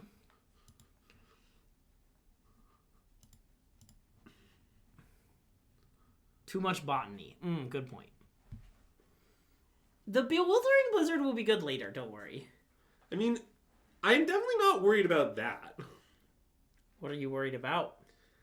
Whoa, that? Yeah, I'm worried about Baron Step Siege. Okay, wait. What does the hell this card do, by the way? Oh, God. That it just gloriously them every turn? Yep. I think we should exile their thing. Yeah, and then play Fleeting Effigy. Yeah. It's so fleeting.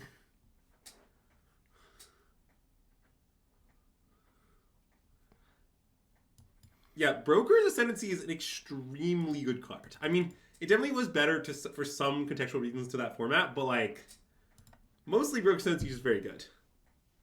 Doesn't have the same iconic ring as a Feingold quote. Yeah, that's true. I'll try to mix in more Feingold quotes as they become relevant.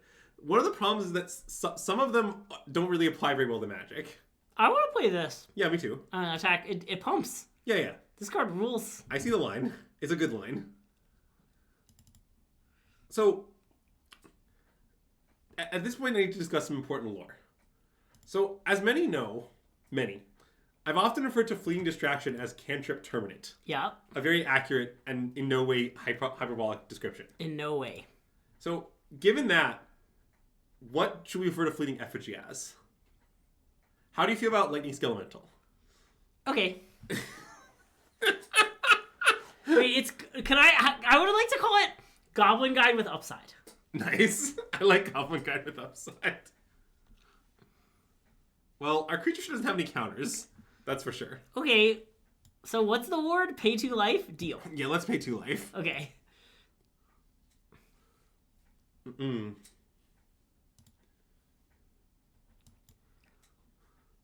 Something you should keep in... You'd like an applicable Ben Feingold quote? Okay, wait. So something you should keep in mind with regards to Ben Feingold, and this is important, is one of Ben Feingold's quotes is, you're never allowed to offer a draw and you're never allowed to accept a draw. So accordingly, we know for sure that Ben Feingold would cast a Lightning Bolt. Anyways, moving on. Well, that was nice. Oh, non-applicable. Well, don't worry, that one wasn't applicable.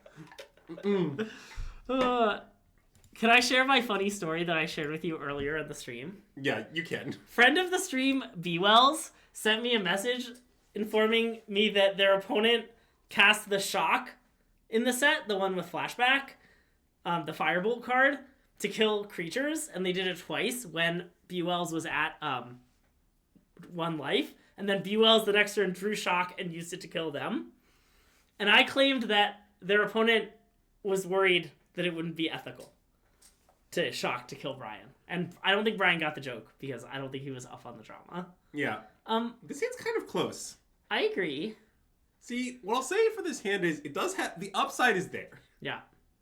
What I'll say against this hand is... Unfortunately, we're on the play. Yeah. I kind of think we should mulligan. Yeah, I'm sort of worried there's a keep on the draw angle. We could just keep, though. We have the Static Snare. What could go wrong? Yeah. Let's mulligan. I think we should mull, but I'm not confident. We have a lot of red sources with the monuments. I guess we do. We have like 2 monuments, 9 reds. We have 11 red Okay, sources. you convinced me. Let's keep. Yeah, we have 5 monuments. I do think if you have 5 monuments, you should definitely start cutting lands. Yeah. Also, what's nice about this hand is MSJ would mulligan. MSJ would definitely mulligan. Yeah, if MSJ, if you, when you wake up tomorrow morning and watch this video, please tell us that you would mulligan. Yeah. Oh no. This card is insanely good. Yeah, it's also very good against our hand, which is one small problem. That's definitely true. Also, can I ask a question about the Endures ability? Yeah. Do people ever put counters on things? This guy definitely gets counters sometimes. Like, imagine if we played the 2-mana 1/3, for example. Like, that's fair, I guess. It's just the tokens seem like they're so good. Oh yeah, I mean, why would we mulligan? Don't be ridiculous. Let's slam this. Oh yeah. Oh yeah. What's great about playing it is that it is twofold. Ready? Yeah. 1, it might live and break their board. 2, it might die. Yeah, I love 1, it might live, 2, it might die. Okay, well, they have Mardu Devotee. Friends don't let friends play Mardu Devotee. Wait, it's size 2. It can't be that bad, right? It's basically Thraven Inspector. Boo. Boo. Look, they put both on top. That means it didn't do anything. I would like to state the fact that based on my extensive and well-researched knowledge of the format, I think you're too low on Mardu Devotee. I don't really want to attack. No.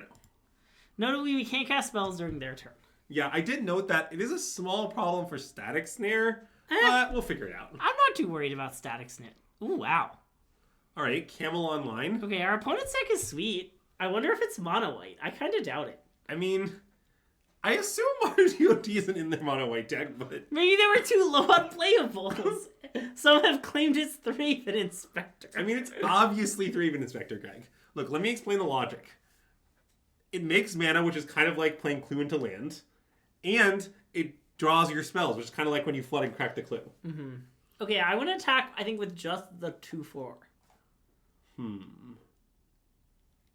Notably, we'll have Static Snare up. Yeah, I mean, it's either 2/4 or it's nothing. It could be nothing. Maybe we should use Static Snare next turn. What would your Static Snare? What are you worried about? I just try to get him in combat. But I guess they're just going to block with the Soul Road thing. I mean, that is. But I mean, I guess we still get him with that. Yeah, we hit the Voice of Victory, and it's pretty good. Okay. I think they're just not going to block. Okay, maybe you should attack then. I mean, I guess they might have anything. But yeah, I mean, sure is bad in anything. Okay, let's just play this and say go. I think that's what I would do, but okay. I'm not sure. Like, the only thing I like about the attack, but to be clear, this is a real thing that I like about it, is it encourages them to kill our grappler. Yes. Which we do want. Okay, well, they definitely have a kill spell, it appears, so... Yeah. Why is no attack by us? Kidding, Mon, gets screwed every single game. Yeah.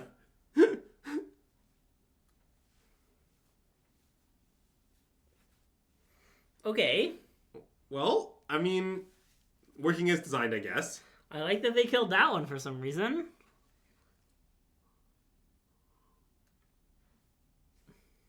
Take 4? We could double block. We do get to eat it if they have nothing. Okay, so what do they have? I don't know the tricks in the set. There's +3/+0. I mean, they could have any Mardu. They could just have a kill spell, right?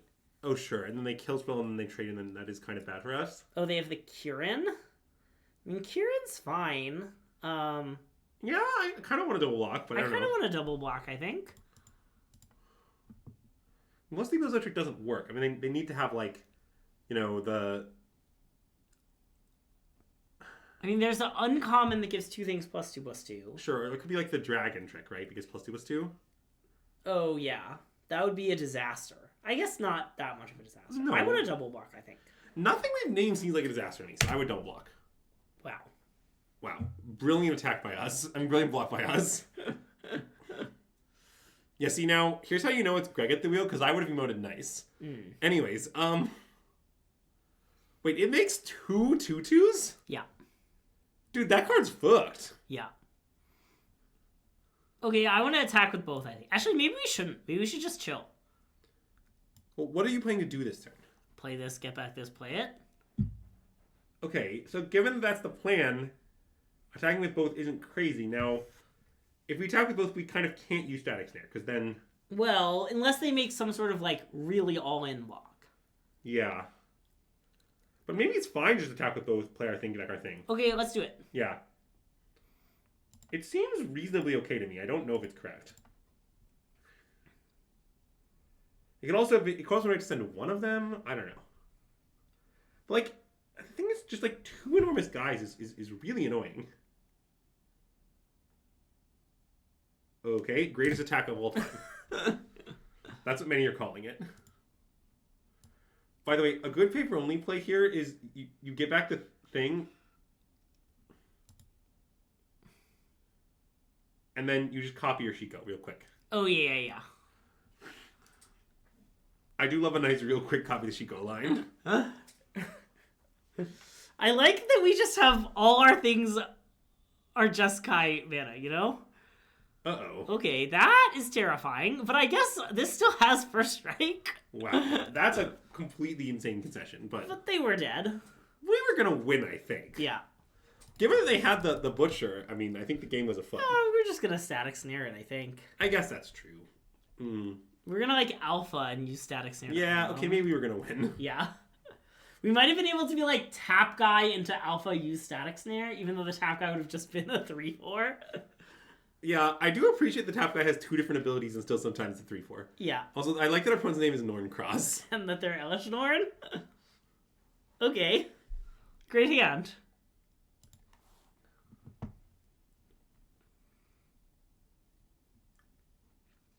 It's rough that this has CMC 6 for Shiko. Yeah, that is true. I guess I did not consider that element of it when we put in our deck. It would be much better here as Rescue Leopard. Yeah, common Rescue Leopard W, which would be honest. But to be real, wow. Yeah, never mind. All problems solved. It's over. I don't know. Mountain, I think? Yeah. Doesn't really matter. Is Norncross a new Heracross illusion? Dude, I hope not. Okay, true story chat. Heracross is kind of a terrifying Pokemon. Like, I know it only has 1 stage, but it's got great stats. I'm going to play this. Yeah. Cool. It learns close combat and Mega Horn, which is great for offensive typing. Like, if Heracross had evolution, it'd be fucked up, okay? Like, everybody would be talking about it. So we can just block, right? Like, I don't know what they have, but obviously our thing dying is actively good for us. And obviously they have nothing, they'd still attack. Hold on. It's not actively good for us, to be clear. Oh, right. I'm sorry. I forgot. Do we want to make birds? I want to make birds, I think. Nice. It seems very good.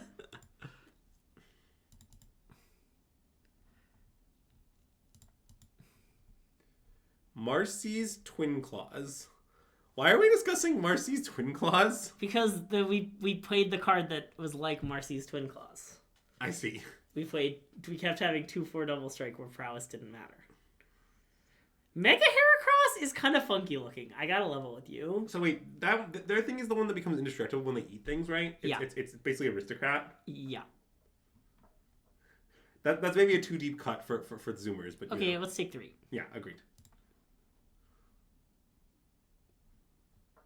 Quad flying weak is sketch though. Yeah, every rose has its thorn Zoe.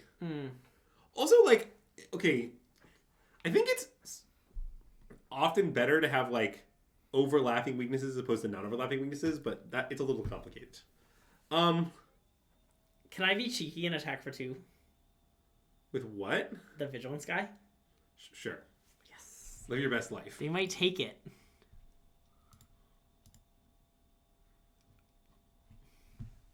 What I like about this is we didn't do it last turn. Yes! Got him. Okay, let's make another monument, shall we? Yeah, okay.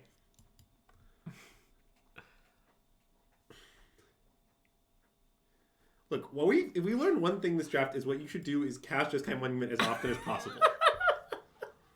It's a strategy that never fails and has no weaknesses. I don't know, Island. Yeah, when we need to get the islands, we can play Mountain, Plains, Mountain as our next 3 lands.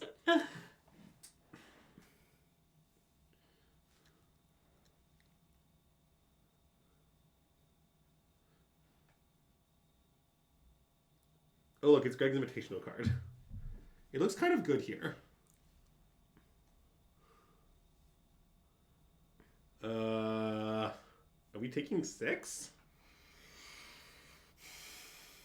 I kind of think we have to take 6. I mean... Yeah, our Tunisk looks sort of horrifying. Okay. What could possibly go wrong? Oh my god. Okay, let's make this. Yeah.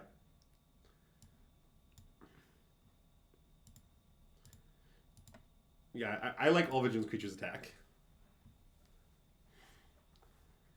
It's kind of similar to the if you're not blocking your attacking rule. It's the if you're vigilant, you're attacking.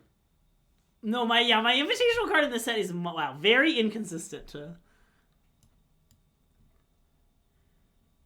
Didn't they block last time? Or did they took 2 last time? No, they took 2 last time. Oh my god, yeah, that's...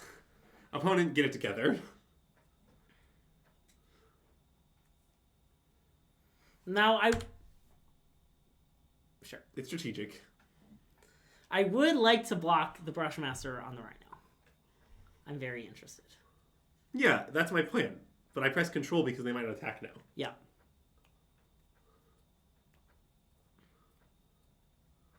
They might think we have 2 things. Well, I mean, if we only had one thing, but that thing, like if we had, like, shock. Wait, shock is sorcery. Anyways. Shock's a sorcery. If we had some sort of spell that did damage or pumped creatures. Okay.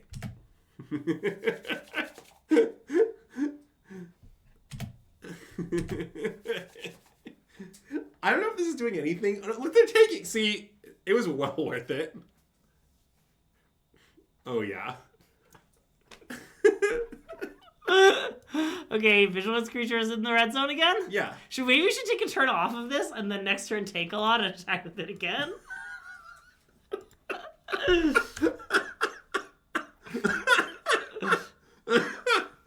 Oh, man.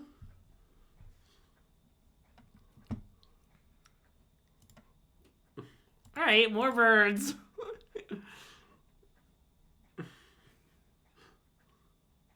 Did I play a land? I guess I did. You did. Oh, man.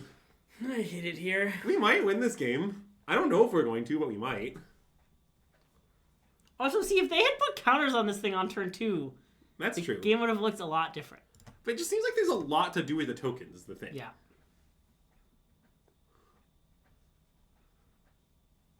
Okay. Okay, I mean, I think I would just like to make the level 1 blocks. Yeah. That seems reasonable. Yeah. Like, the only thing we could do differently is we could not block with the Shiko, like, not risk it in combat, but... Yeah, but the problem is then our blocks are just so bad. Well, also, like, the other thing is, let's say they have a trick, right? Yeah. Well, they can use the trick to blow up the Scrimmage Rhino combat. Yeah. So it's kind of like, well, we give them the opportunity to get our Shiko, but at the cost of the Scrimmage Rhino, like... Yeah. That seems totally fine. I mean, if they have, like, +3/+0, then, you know... I mean, that would be good, I guess. Yeah, I guess that's a reason not to make this block. I mean, because we could have put 2 birds on the 3-2. I mean, that's the other line. Yeah. Okay. First strike damage has happened. Okay, you can stop focus bluffing, though, if you like now. Okay, I mean, they must, like, have a 5-drop, right? Oh my god, I've never seen this card before. It's the one that recurs things. Okay. So they're probably going to get back Siege Rhino. Yep, they did.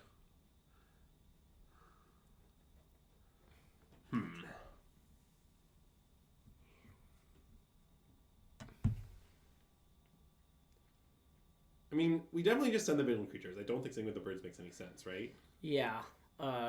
Definitely not. I don't know if we should play Tygam. I guess maybe we should. I would like to slam Tygam. Yeah, okay. Slam Tygam, slam Basic Mountain Pass. Wow. Just to spite me, huh? And because it's the best card in Magic.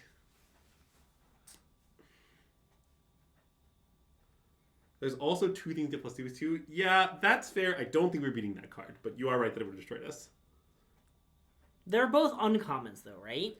I believe that card's uncommon. I can name 2 uncommons that give +2/+2. Oh, there's a second one?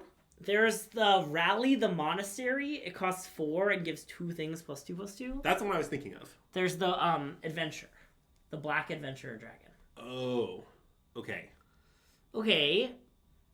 So... we could make this block. That seems kind of bad. Yeah, I agree. It seems bad. It doesn't have trample? It does have trample. What's the point of this block? I don't understand. Oh, sorry. I thought our birds would kill them if we did this. Okay, So they chump block the 4/5 and they take 6 down to 1, it looks like. yes. I was thinking about blocking with 4 birds. I want to block with Tygam. Tygam doesn't matter. Okay, Tygam and 2 birds? I like Tygam and 2 birds. Sure, yeah, that's reasonable. Okay. You're absolutely right, time doesn't matter. Yeah. Basically, we want to block in such a way that the Rhino dies. We died on lots of cards, though. But, like, I think that's life. Yeah. Whale of War. Okay, I don't think we were beating Whale of War in a million fucking years. Jeez. Well, remember I said we'd draw our dragon and die? Why are you like this, Greg? Why I mean, are you like this? Why are you like this? You can't 7-0. That's giving WotC free money, Andrew. But Greg, I need to support WotC because Abe did such a good job with the set.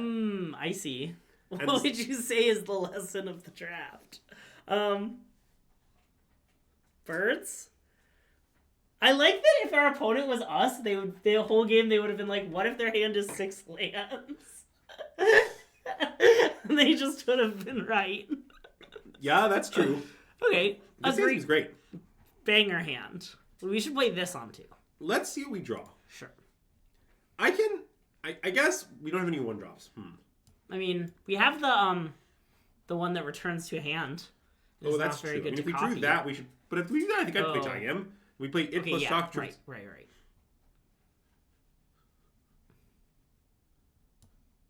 Okay, you can play shock raid. Nice. Oh, I guess it can't block this, huh? But it can attack. Yeah. I mean, oh god. Where's our Bowmasters when we need it?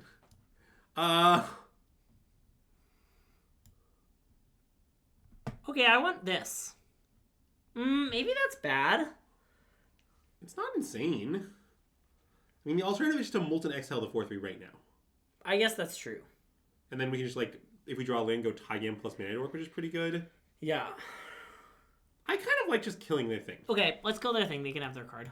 Basically, here's the way I feel. I'm worried that this is better now, and also in some ways it's better. Okay, clearly our opponent didn't know we couldn't block. Right, I agree, so let's pass. Okay, you want to pass? Yeah, what do you think they're going to figure it out? They might. Nah.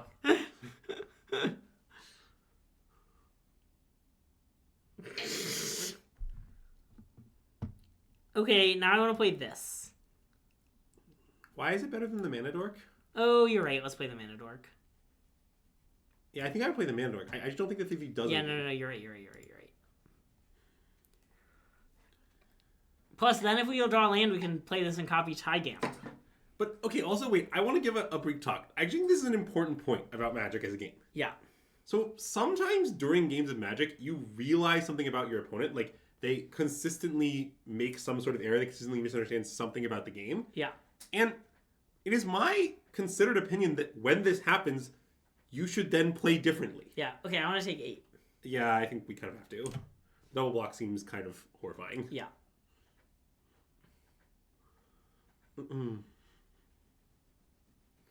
Okay, honestly, that's fine. Are you playing the Riverwalk technique, or what's your... Yes. Yeah, I guess we're talking probably the good. Sagu Mauler, because it costs more. And we're just going to take 4 again, and it'll be fine. Yeah. You could get rid of the Raider so it loses the counter. They'll be able to put a counter on things, I think. Well, sure, but, like... that will cost more mana. I don't know. It's, like, weird to argue the Raider costs 4 when, like... Yeah, I don't know. I'm really not sure which one you should put on top, I guess what I would say.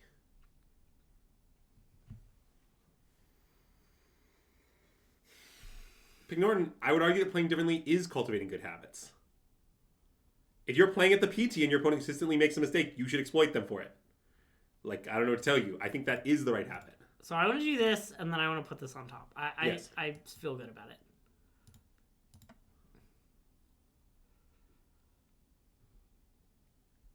I think many people do this thing where they say, my opponent made an error, surely they won't make it again. And that's like not really how that works.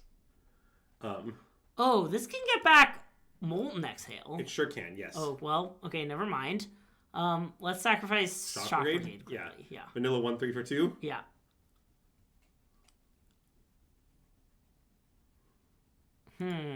Okay, I guess that's fine.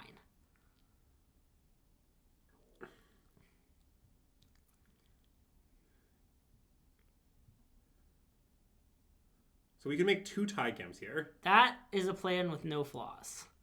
Let's play this. What's wrong with it? We take 4? Tygam is a legendary creature. Oh, I'm sorry, I'm a fool. Yes, all right. Yeah, that I am. It is possible to exploit me in that way, Enter Catfish. Yeah. Yeah, like a classic example of this, and this one's kind of funny, is famously at some point in time I was playing in the Mana Dork for sure. Mana Dork, yeah. I was playing in the Mythic Invitational, which was a ridiculous tournament. And the Mythic Invitational, like, they invite a bunch of random Hearthstone pros. Hold on, I'm going somewhere with this, but we can think about the game first. Do we need to play the 2/4? Is that the line? The 2/4 seems kind of good. Yeah, I think the 2/4 looks good. Okay. I mean, I guess their 4/4s are going to attack us, but then we'll just block them. It'll be okay. Yeah, we'll just block one. Like, block this one, take 4 is the plan, I think? Yeah. Oh, well, I guess this is a plan with some flaws into this. But... Yeah, I mean, I do observe the flaws, but, Okay. you know. So, okay, I was playing it with Invitational, and I realized that one of my opponents didn't understand that if you sack creatures, the spell fizzles. Because, like, my opponent played a lot of Hearthstone. Apparently, that's not how it works in Hearthstone. So, like... Okay, we are dead. Yeah, it's unfortunate. So... Because, like, basically, I had to, like, Moment of Craving a Dauntless Body or something, because, like, it was just the only thing I could kill or whatever at some point in time. And then once I realized this, I started just consistently targeting those creatures when it was otherwise correct. Yeah. Because I just realized that my opponent wasn't going to sack them. Yeah. So, yeah. And I think I gained meaningful advantage from that. Like, I was just like, yeah, my opponent doesn't understand this. I'm just going to Vraska's Contempt their guy that can sack. I don't know. Yeah, this deck was okay. I think it was good. I think it underperformed. Yeah, you might be right. Some of our cards ended up being a bit awkward. But I guess the bodyguards were quite good. And the monuments were quite good. The shock brigades did win some. They were, like, very extreme. The shock brigades? They were either crushingly overpowering or doing absolutely nothing. Yeah, I mean, I think they were, like, a good common 2-drop. You know, like... Yeah. I think for a common 2-drop, that's, like, an insane endorsement.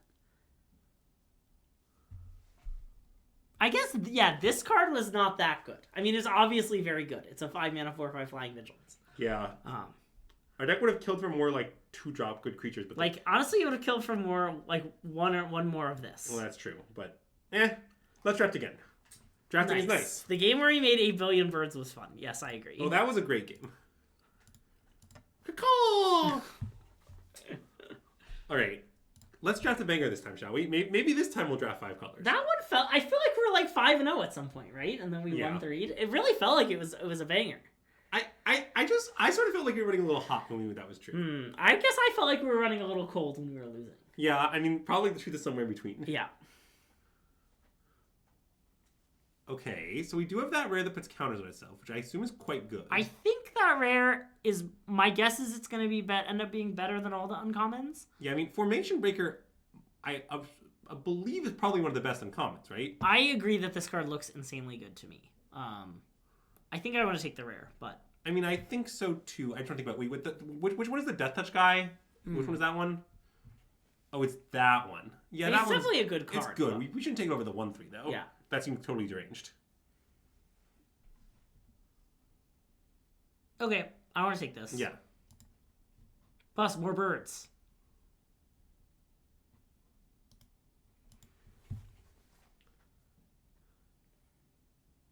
Right. Yeah, Breaker getting blocked by a 1/3 is Bird up. bird up. Mm-mm.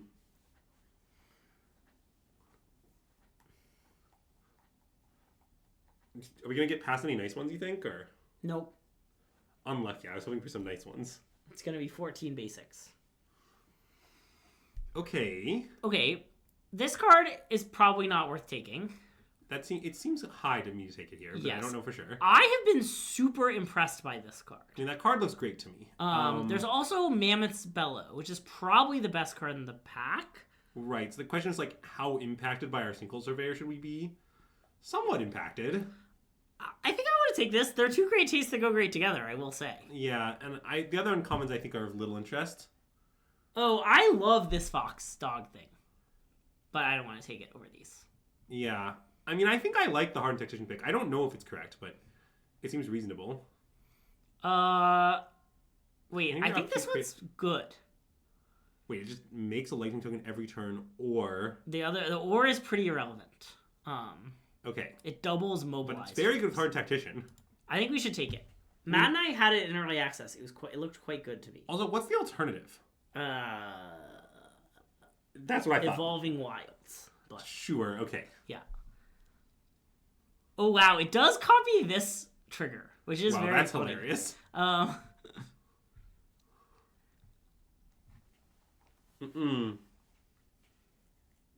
Yes, I agree, Zybus. Yeah. Anyways, so...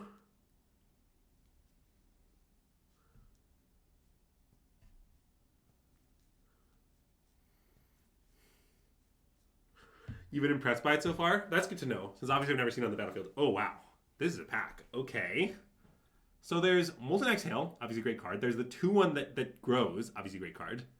I assume we should take one of those 2 cards. I want to take the 2 on the gross. I think it's insanely good. Okay. It's a card in the Vintage Cube. It is. I mean, it's Usher of the Fallen. Yeah. To be clear. It's a bad card in the Vintage Cube, but... Yeah. Look, what I'm saying is, if I knew Skull Clamp was in the set, I would take it. Although arguably Skull Clamp's in our deck, so fair enough. Skull Clamp is in the set. There's a instant that's 1-time Skull Clamp. Yeah, but Skull Clamp is actually Hardened Tactician. Good point. That's actually true. Okay, I get being on... I'm not indicting Pack Beast. I think this card is insanely good. Yeah, that seems plausible. Pack Beast is nice. I do like it. I love Pack Beast. I mean, not that I've ever cast it. Yeah. But, this is a good bit, by the way. Yeah, it is a good bit. I should keep making it like weeks into the format. After you win Denver, yeah, you'll be like, wow, I've never drafted this format before. Well, we would have had 2 of the Mammoth card, which is unfortunate. Yeah. What do you want to take? The 3/2? Guess we should take the 3/2. I mean, it looks good in our deck. I mean, the other option is just take the 1/3 and accept that our mana is a little dubious. I want to take the 3/2. Okay. I don't want to accept it. I mean, I also want to be clear that I wouldn't mind a Mardu DT in this deck, but I don't think we should take it here. But I would play it though. Wow, it's the Greg Invitational card. I think we should take it. It looks very good with the cards we have. Yeah, I mean, there'll actually be the 2-mana 2/2, I guess. The 2-mana. I would take, I think, this over this, but reasonable. I think I want to take the Blade. Yeah, let's take the Blade. The weird thing about the Blade is that people want to take it that highly, and we probably won't want to play 2, but... That is weird. It looks good in our deck. Sam Black likes the Devotee over the 3/2. I mean, the 3/2 isn't great or anything. Yeah.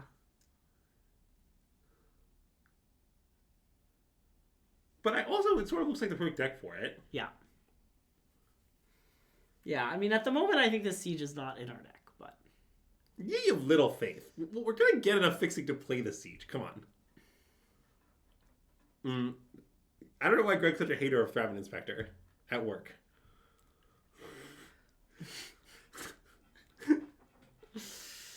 Thraven Inspector chewed me for the PT. I love Thraven Inspector. Which one is the 5/5? It's good.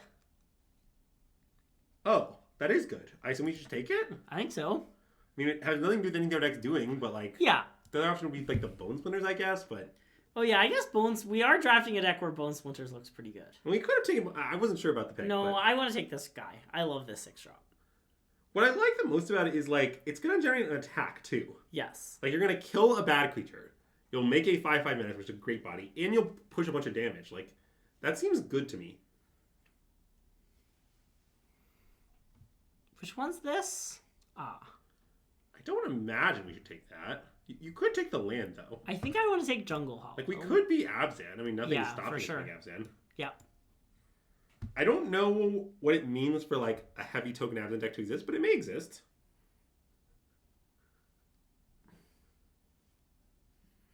I mean, so this card is not very good in our deck, right? Yeah, I imagine we should take land. Yeah, let's take land. I don't know what we'll do with this with Backwater, but, you know. Okay, this is some disrespect to the dog. I want to take the dog. We can take the dog. Everybody stop disrespecting Greg's dog. Yeah.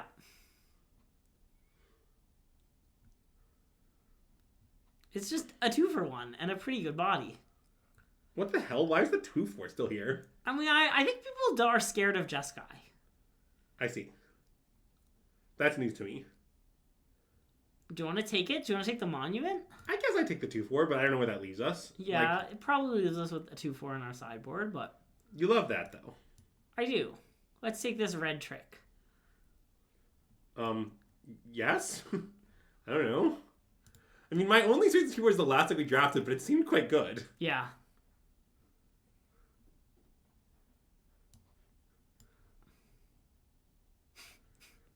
All right. All our first two picks. Also, another good black-white card just available to us. I mean, I would take this. I think it's better than the Hardened Tactician. Yeah, it seems kind of hard to believe the Hardened Tactician is better than the Scaling 2-drop. Okay, let's take the Scaling. It's not literally impossible that's true, but I don't think it's true.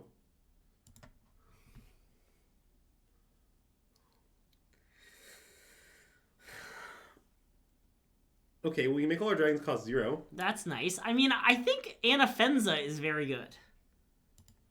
Okay, wait. What are the other options? There's a kill spell there, right? We can take the kill spell? Yes, that's the other option. Is Anafenza better than the kill spell? When I had MSJ and I had it in early access and it looked quite good. Okay. I mean, you might be right. I just don't know. I also assume we shouldn't take the Siege Runner, but just to be clear, we could. Yes, I agree we could. Look, I've never cast Anafenza, nor have I ever cast the kill spell. So, I'll defer to what everybody thinks. Okay. So I think this card is good. Okay. That's believable. It seems pretty good. There's also Mardu Monument. Yes, which I imagine we would happily play. Yeah. But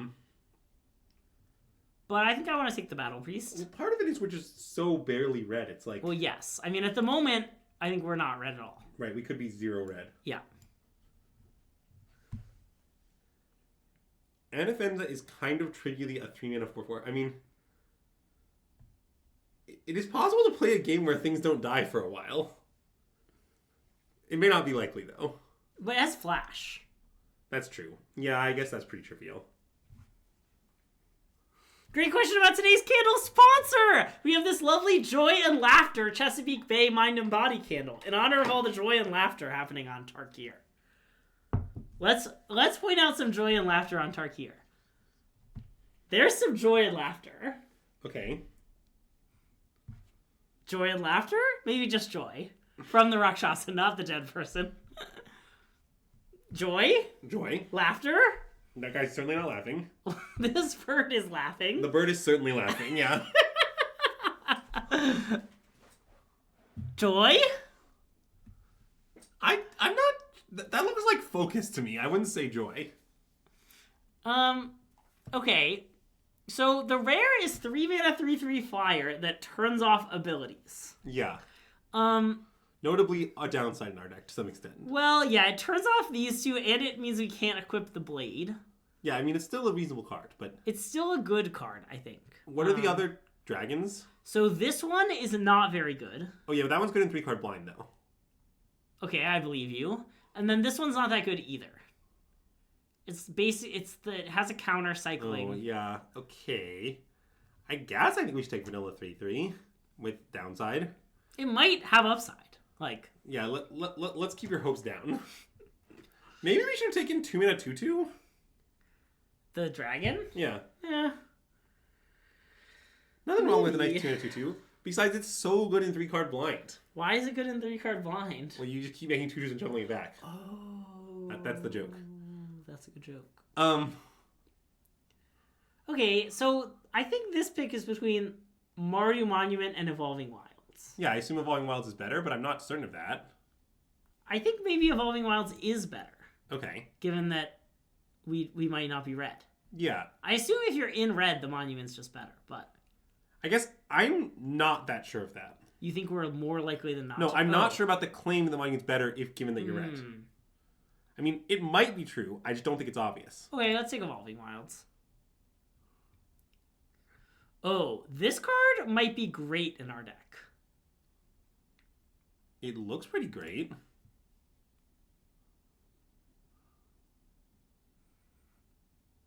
I mean, I guess the alternative we take the 3/3, but we're not that red. Right. Yeah. And this is mostly good with Mobilize, which we don't have any of, but... Oh yeah, there are Infinity Mardu Monuments.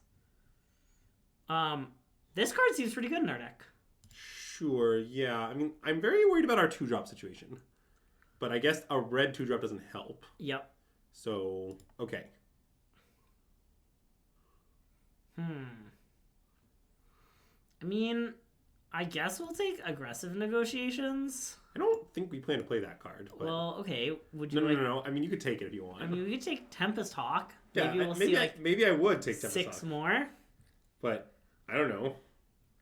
I think I would take the Tempest Hawk and put it where it belongs.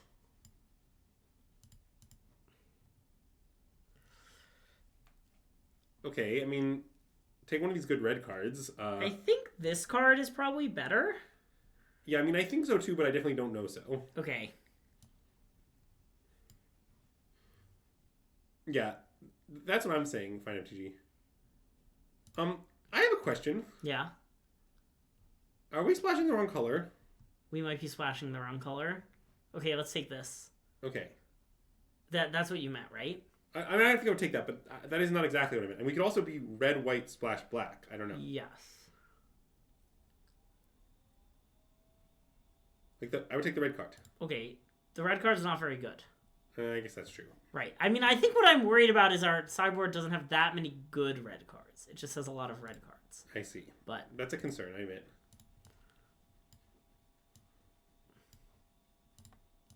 But I guess we're getting more and more good red cards. I think we should look at a deck that is splashing black. Okay.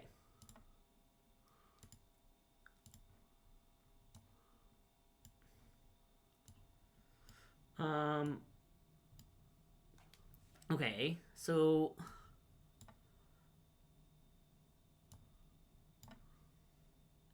right. The problem is we only have 2 good red cards, and we have way more than 2 good black cards. That's true. Okay, but we also need to make... The other problem is that we need to make playable count. What about Warden of the Grove? Is Warden of the Grove incredibly fucked up? Is that Oh, it is incredibly fucked up.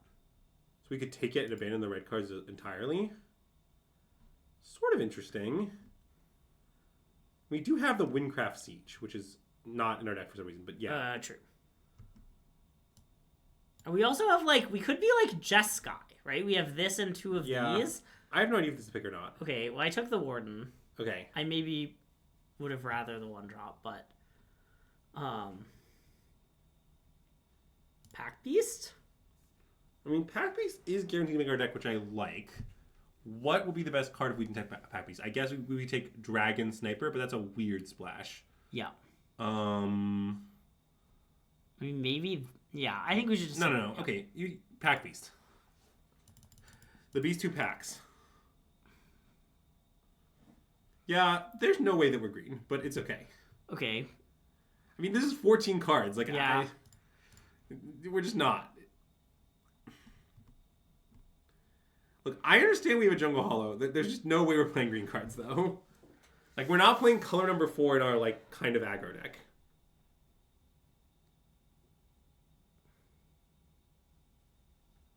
Usher seemed better than me. Wait, did we pass Usher the Fallen? For what? For the Warden of the Grove. Oh. Yeah, that seems totally wrong to me. Okay, I wanted to take the Usher, but... Sorry, I thought you wanted to take the Warden. No, I was thinking about it. Yeah. I just, like, chat brought up and I was like, how busted is this card? Yeah. I mean, I do think this card is quite busted. Yeah. Okay, well, I'm sorry I sabotaged us. It's okay.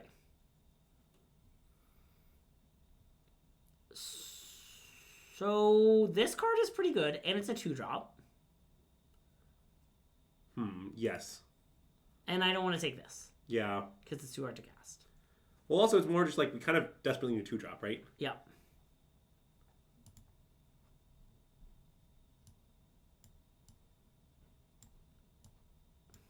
Look, I don't blame Armath. Personally, I blame myself. I also blame Andrew. But mostly I blame Greg.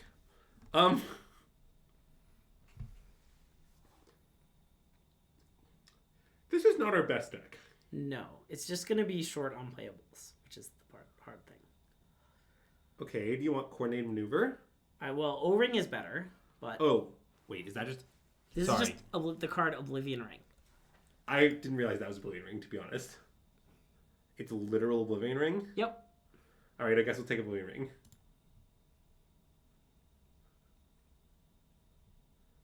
Well, notably, I don't think our deck is going to be flashing the Warden. Well, maybe it is.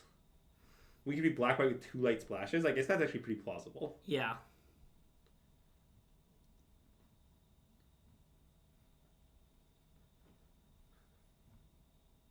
That one. Okay, now I think we should take Coordinated Maneuver. Wait, I mean, do you want... whatever that card is? Oh, that might be good. Whenever one or more counters, it's the first time... I mean, I don't know. I don't know exactly. It's very good with, like, this. Yeah, it seems kind of insane in our deck. And this? Okay, let's do it. Yeah. We're just gonna have awful mana, and it'll be okay. It'll be fine. See, look, Sandstep Citadel. I mean, I think we should take it. Agreed. Okay. It'll let us play all this nonsense. Yeah. Grab that Jungle Hollow, shall we? Yeah. You can also grab the Evolving Mods if you'd like. I would.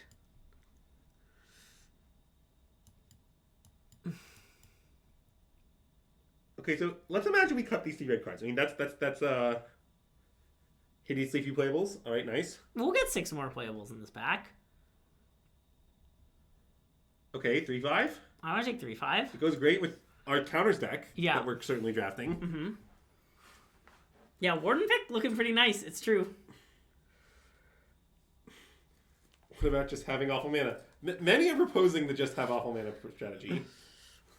It's a plan with a few flaws. We might need bad 2/3 though. I'm gonna go with you. We could take bad. We could take... Oh wait, Pummeler. Actually, you know what? Do it. we have like 4 green sources for free. Yeah. Like the green mana isn't that bad. Just don't ask any questions about the red mana, especially whether the red cards in our deck, and whether this is 19 playables. Tiger is mana fixing. See, they get it. Okay, dragon. Yeah, we need the dragon. Yeah. You ever been a nice feral death gorger? Nope. That's what Greg calls Attila. I don't really know where I was going with that one. Cleveland? Yeah. Dragon makes a counter. Yeah, dragon does make a counter. Okay. I'm gonna take this card. Yeah, I agree. And we're gonna play it. Obviously, we're gonna play it. Do you realize how many of those colors we can make? Some of them. Wow. God Really? We're damn not it. gonna get another playable?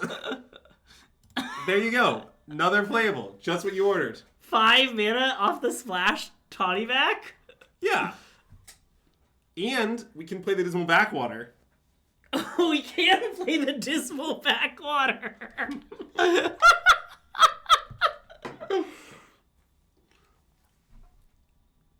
Okay. So, I have a proposal. Okay. How do you feel about a nice Windrake? I would rather play 18th land. Yeah. I was wondering about that, but can I interest you in the fact that you can grow Windrake repeatedly with double locks on Battle Priest? It's kind of a good Windrake deck. But, like, it's kind of a good Windrake deck, though. We have other things to target with our Battle Priests. No. If we don't have Windrake, what do we have, Greg? Okay, I now see you're memeing. I mean, I am memeing, but I think it's close. I agree it's close. Uh... Now, if you want to talk about Windrake being better than 5 mana Tawny back, that might be true. The problem with the Siege is it's not that good. Like, it's definitely good. I mean, it would only cost us 1 mountain, in point of fact. We should have 2 sources. But it's like, I don't know, if you play it late, it's bad. Right? You really want this down on turn 3. That's true. Yeah. Okay.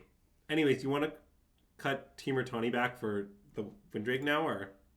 Okay. Okay, great. I do. I still want to play this one Backwater, though, for the Dragon Claw Strike. Definitely. Can we look at our source counts? Where are they at? So this is 9 white sources. It's 9 black sources mostly, Yep. and it's 5 green sources for 1, 2, 3, 4 cards. Actually, it seems pretty reasonable. Seems pretty good, yeah. Okay. Yeah, I'm down. This is a deck with no flaws. I like how few flaws it has. Okay, the weird part with this deck is... Windrake is sometimes fine to draw late. Wait, like, here's a legitimate question. On turn 10, is Windrake a better draw than Siege? I feel like the answer would often be yes, actually. Yeah. Because, like, the Siege, like, you're going to draw it, and then, like, all we'll do is make 1/1s that can attack on the stalled board, which is turn 10, and the Windrake will fly over the last few points. Like, that's a pretty plausible proposal. Look at this Dragon Claw Strike. It's going to be very good. Common Dragon Claw Strike W. Yeah. Also, I'd like to bring up at this time an important fact. Yeah. I kind of wish this thing was Mardu Devotee. This? No. Oh, 3/2. this? Yeah, okay, me too.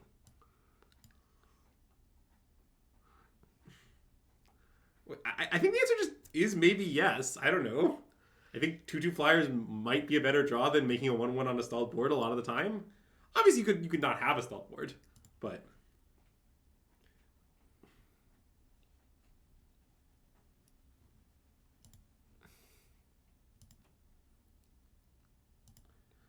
also, like, sometimes you'll draw it late and still not be able to cast it. I mean, that's part of the range too. I don't know.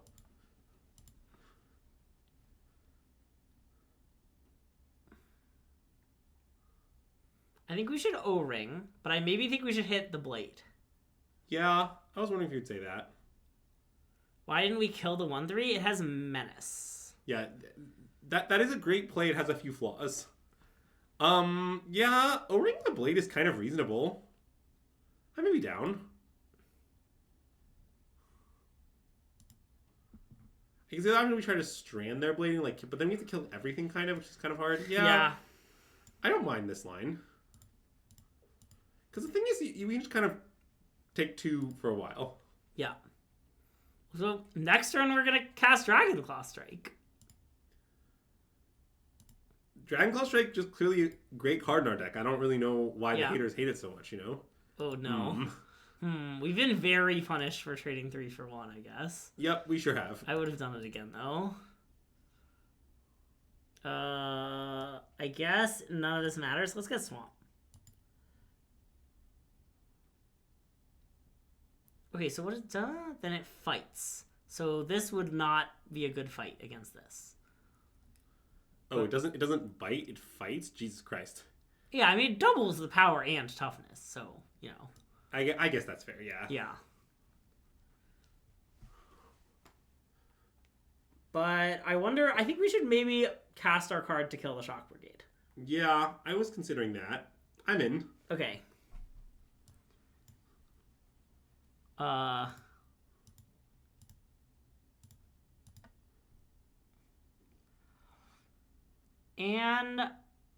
I maybe want to attack. You can attack. See, here's what I like about this attack. 6 is greater than 4. Yep.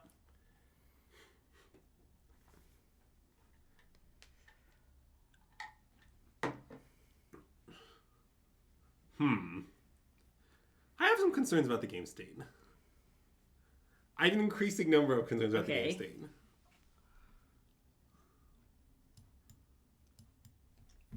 Should we play the Windrake and the Tawny back and have 17 lands? I think maybe that's true. Oh my god. Yeah, maybe. This is quite the deck we've gotten here. Oh no. Yeah, I mean, we're totally and completely dead. Yes. How did we get here? How did our deck end up so bad? I don't really get it. Yeah, it's a real mystery to me. Why exactly are you blocking this O for? Okay, that's great. Then they won't be able to activate their abilities anymore. Yep. And then we attack and make a 1/1? I guess so, yeah.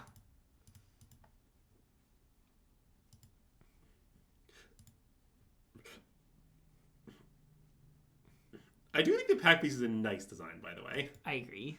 Like, the part where it has Vigilance is just...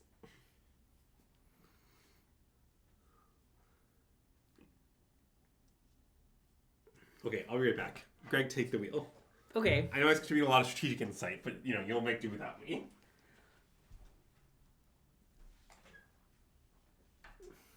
Uh-oh.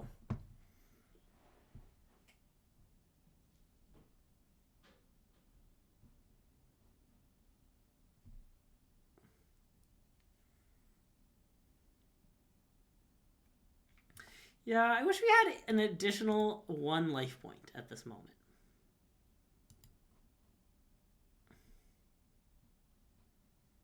Kind of wish we'd given this a counter. Okay, I'm just gonna concede we're dead.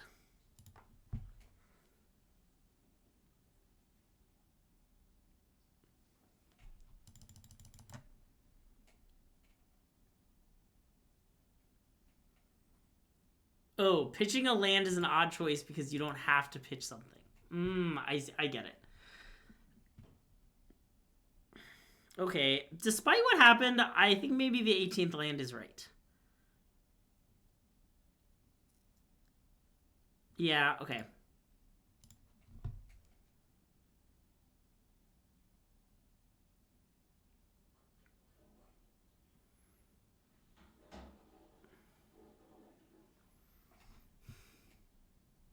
Wow. This hand is insanely good.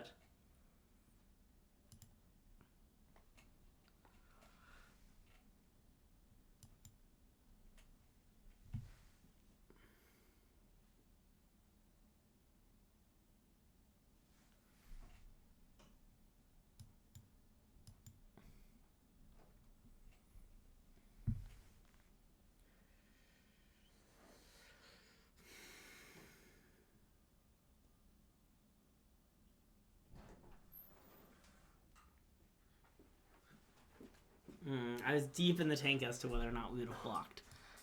Okay. Let's attack, shall we? And you're planning to make 1-1, I assume? Yes.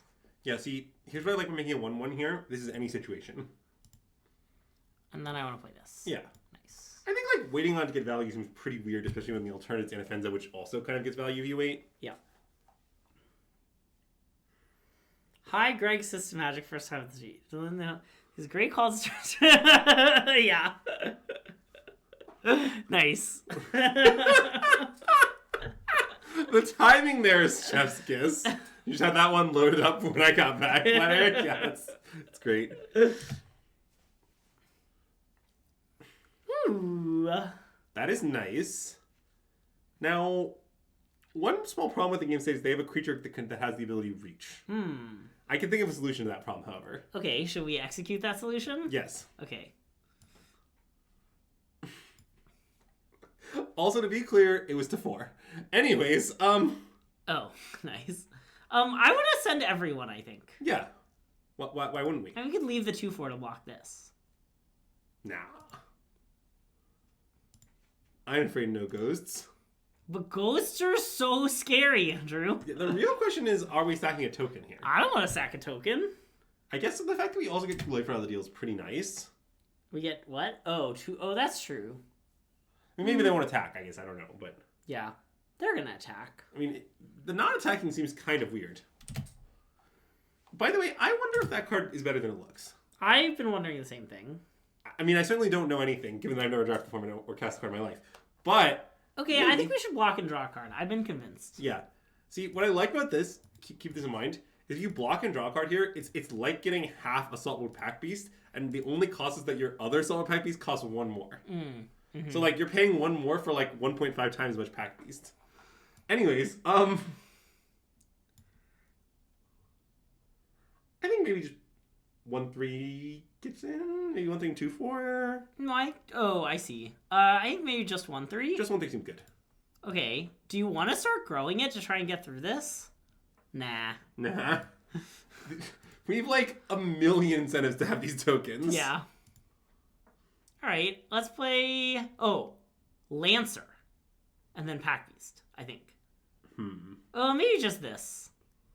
I mean, yeah, it sort of... Do you think the 1-3 is better in play? I don't know. It seems like maybe it is. I mean, this kind of does this thing, except we won't lose life, I guess right? that's true. Maybe it's supposed to be Lancer. It's also mana efficient. Okay, fine. I like that it's mana efficient. Yeah. This is what Alan Wu would do. Okay, chat. Here's the thing about Alan Wu. Alan Wu is the Alan Wu of mana efficiency. The literal Alan Wu of it. Did you not like that one, Greg? No, I didn't. I think it's some of my better work, to be honest. Okay.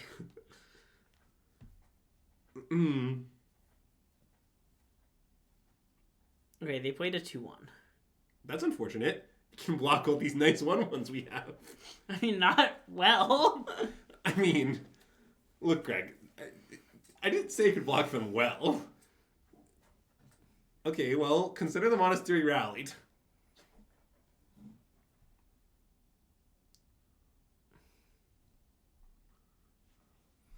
It's a non-token, right? Yeah. Yeah. They did think of that one.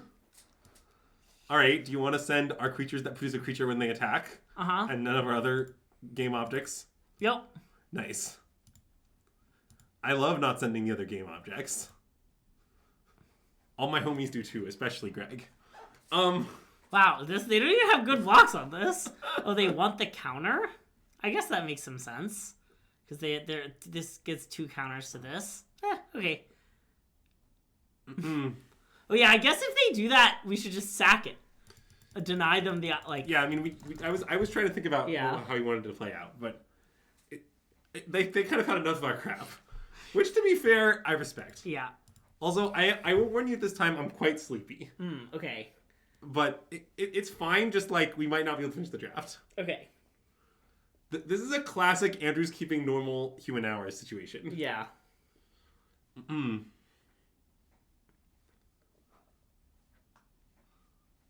It's a good thing our deck is somewhat... I mean, okay, you can say what you want about our deck. In that game, it looked insane. Well, yeah, I mean, the thing about our deck is, like, it's capable of obscenely good draws. Like, it just has 20 good cards, is what is the issue with our deck. Yeah. Like, the 3 last cards are all awful. No, I don't know, if you just never draw those... If you draw the rest of the deck, it'll look very good.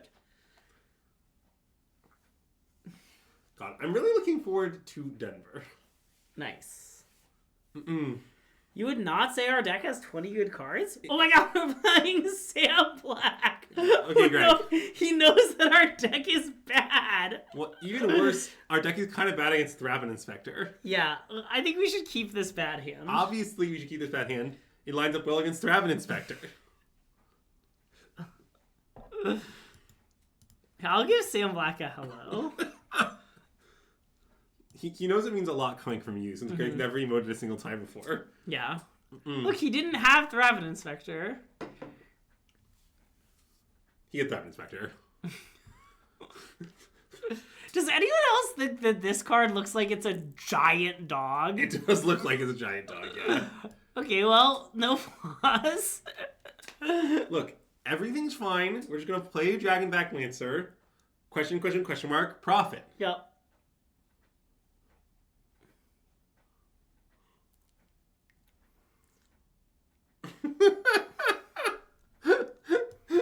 Yeah, one of the main differences between our stream and Sam Black's stream is that Sam Black is trying to have a serious stream where they do serious things, and we have this.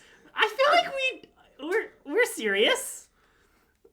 Well, we're certainly competitive. Okay. I mean, that's definitely bad, but... It's fine, we'll just draw Forest. Basic Forest. That's Basic Forest adjacent, and Okay. Jason's not even here. Yeah. Wait, you should equip first and attack, right? Wait, how many did you equip? 2? I guess it's trading like 6 for 4. Oh yeah, okay, let's do it. The equip attack is definitely good, yeah. Yeah. He's not even 6 for 4 because we can block, yeah. notably. And besides, Sam doesn't know whether to block this 1-1, and we could have anything. Yep.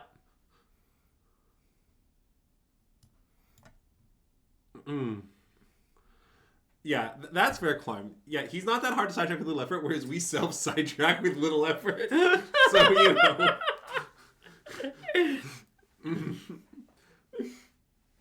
Yeah, it is true that me having a job is a bit of a weird situation.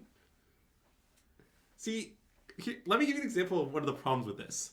See, normally it's an important part of my role to be the bad influence, but now I'm like a real person. It's making it much harder for me to be totally degenerate. Yeah. Anyways, Everybody. yeah, I mean, I don't know. Seems kind of good. What I like the part will make a 1-1 and also make a 1-1. Yep.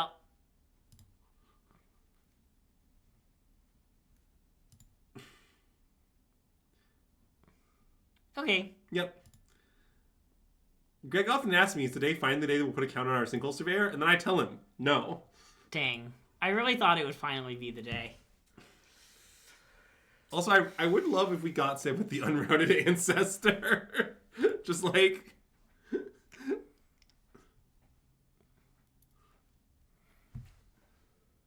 So wait, can we block the Bear of Glory and then, like, this works well for us, right? I guess it does. Wait, sorry, the pump is, what's the pump on Bear of Glory? It's 5 mana, pump your team. Yeah, I guess that doesn't really matter. But yeah, I guess block sack the token is good. And we block the token too. We block sack token. Oh, yeah. It seems good. I don't know. I mean, maybe something horrible will happen, but I don't know what that thing is. God, I can't believe this guy doesn't scry 2 when it ETBs, though. Yeah, that's true. A huge beat. It does appear to be better than Mardu whatever in this situation. I mean, unless we get like blown out somehow, but presuming that doesn't happen. I don't know, if he points a kill spell at this, I'm pretty happy. Yeah, that's true. I mean, have you considered that Thrab Inspector is more or less immune to removal due to being too crafty to kill?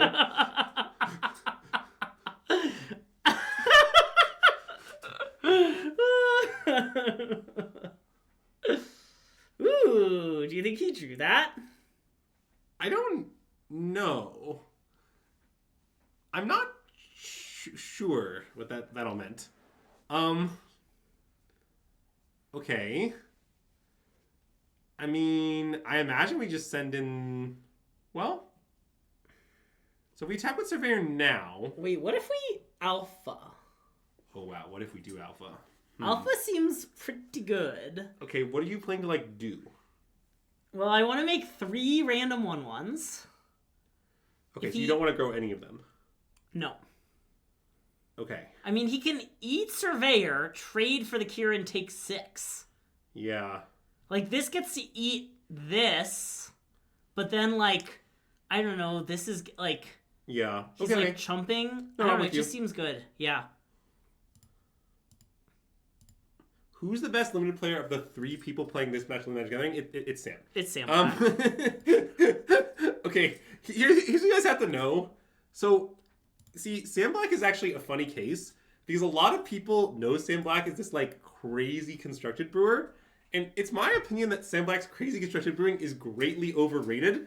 But despite that, Sam is underrated.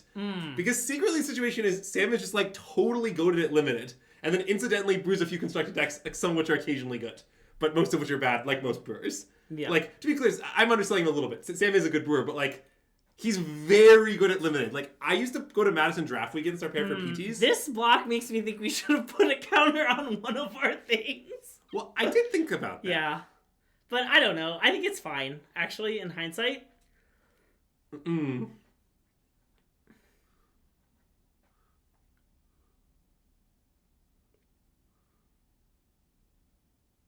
Okay. All good on our end. Okay, I don't know if that comment is a bit or not. I guess I'm going to assume it's serious. What you should know is Sam used to be a pro and therefore played all formats. I would like to play this. Yeah. I mean, the Menace one's pretty good too, but... Like, famously, Sam has 3 PT top 8s. 3 of them. Notably, Greg and I only have 1 combined. That's true. But yeah, like, my opinion of Madison Draft Weekends, which I attended many times for PTs, is that every time I attended, I thought the best player there was Sam. Like, every time that I was there. Wow! We like to think we make you learn things. But I guess when you learn from us, it's split. Also, scoreboard.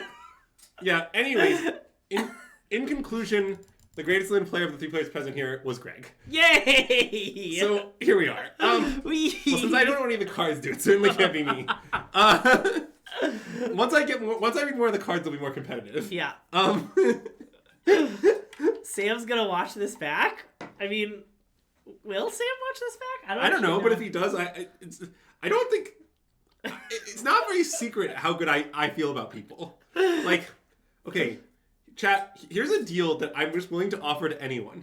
You can ask me how good I think you are, and I'm willing to tell you honestly, but you must swear in advance not to be offended. You have to swear it. You have to mean it. But, like, I will answer. Wow, this Sinkhole Surveyor might get a counter. Sorry, I don't know who you are. So but good bit.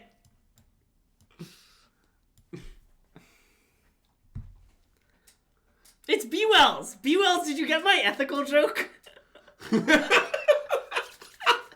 We're still on this joke. It's the 3rd time I've brought up this stream. I just want to know if B-Wells got my joke.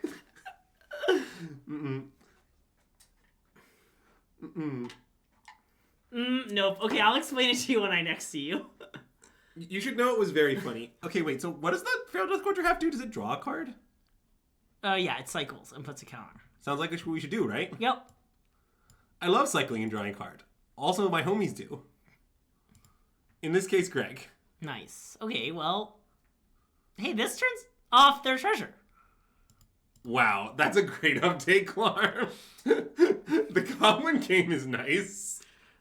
Wow, that's awesome! Wow, I forgot I sent Clarm a Goblin guy.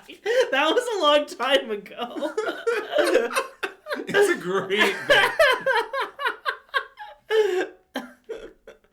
Okay, I will say, this Pack Beast has looked fucking great in our deck. Salt Road Pack Beast? Yeah. Yeah. When this creature enters with the top 6, you may reveal an instant sorcery dragon into your hand, and it's a 3/1/3. That's a cool card. And untapped dragons you control have hexproof. Oh, I didn't even get to that line. I see. Huh. Okay. Is this is Dragonology just a constructed? It can't be a constructed shot. It's way too understated. Yeah. So this is like a casualty card constructed shot, probably. Damn it. It's fine, Greg. We basically draw a land of return in the form of making our Salt Road Pack Beast cost 1 less. One of the best forms. Wow, Climb. It's just, that's I really very wanted sad. this turn to turn off their treasure so they can't play one of their dragons.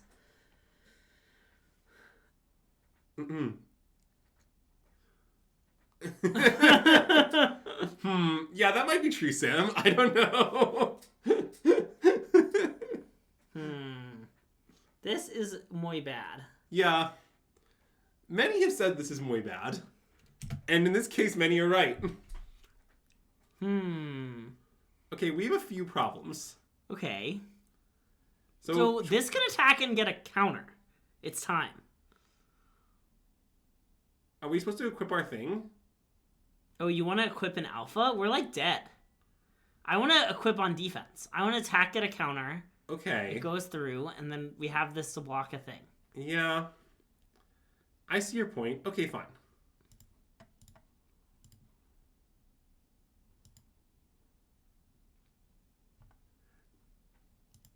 Yeah, I guess I don't know what... See, the real problem with the Sam Black situation is I don't really know what anybody thinks now. I'm on the pulse of what people thought, 5 years ago. Wow. We're dead. See, one of the problems of this game is that over the course of the game, we cast, 6 mana worth of spells, and our opponent casts, 15. Yeah. And the problem is that 15 is many times more than 6. Okay.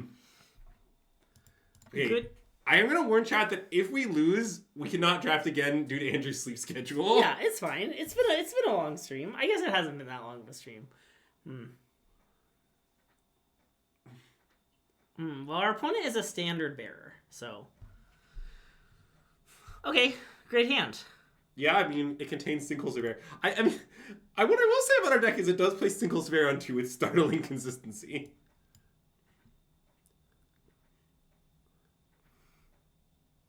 Why do you think it's a scout? I guess it's surveying the sinkholes. I feel like birds don't make for good scouts. Yeah, that's fair. How good do you think that card is, by the way? Very good. Okay. You think you generally should first pick this card? Maybe. Well, I mean, I don't know. To be clear, I obviously don't think it's a bad card. What I think is weird about it is it's a very dirtily card that goes best with cards that are also dirtily. Yeah. But that said, the thing it does is very strong. So I don't know. All right. Let's play that. Yeah, I agree.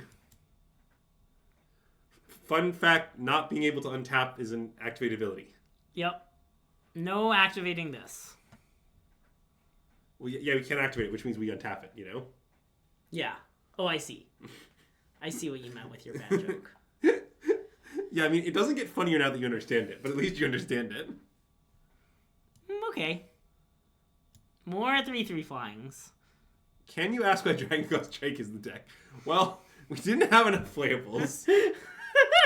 So, at the end, some dubious cards were added. 5 mana Dragon Claw Strike. we even have the capability to cast it for 4 off Dismal Backwater. Yeah. Don't worry, it's not the worst card in our deck.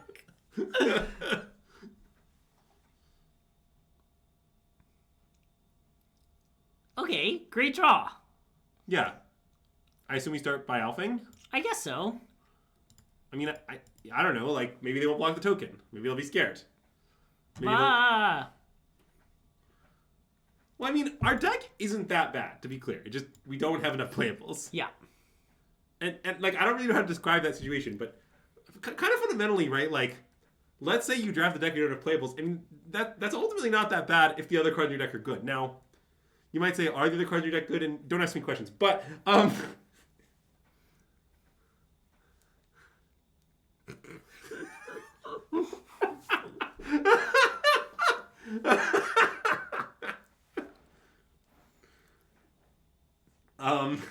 So, if we attack with the 2/3/2 fires, if we alpha,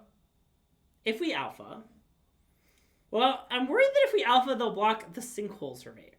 I guess that's not that bad for us. it's clearly better to alpha than to attack with just the 3 flares. Okay, because I guess what I like about if they eat a thing is we can use this to have this trade for this.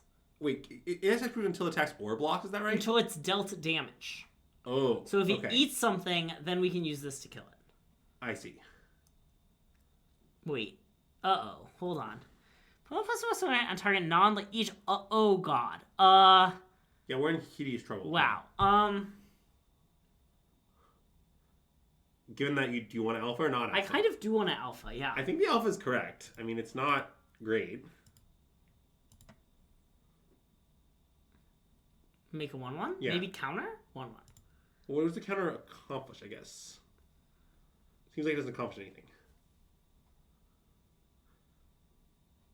Okay. And yeah, I want to have this fight down this. Yeah. Dragon Claw Strike! I want to be clear, this card is very weird. Dragon Claw Strike? Yeah. Yeah. I guess, okay, here's something I've observed.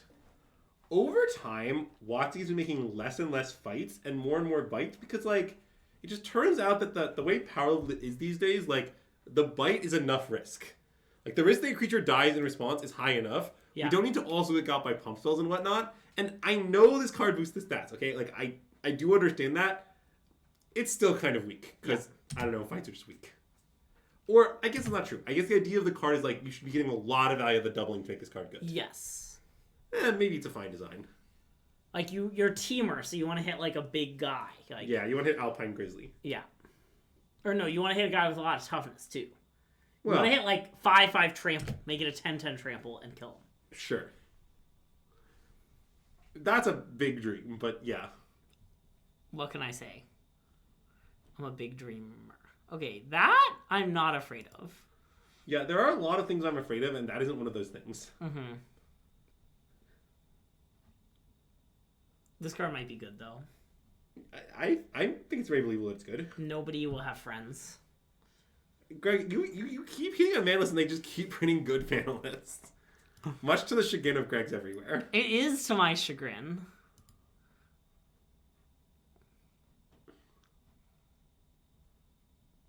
Okay, I'm very interested in trading our 1/1 for their thing. Given that they have this. Wait, you don't trade. Next time we play the Rakshasha, kill their 2/1, pump our 1. I guess maybe that's Okay, not... we can just pump this, Yeah, right? okay, never mind, you're right. Yeah. Fine, fair enough.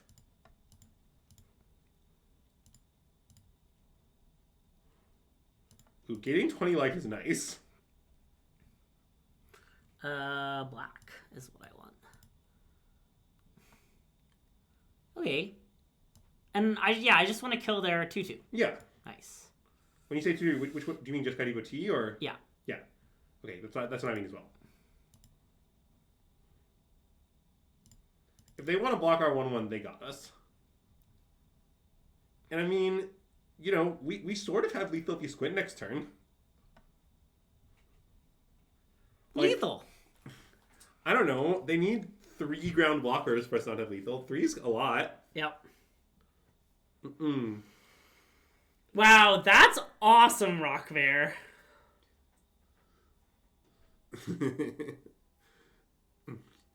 Yeah, I mean, you can't tell LSV that story. That's for damn sure.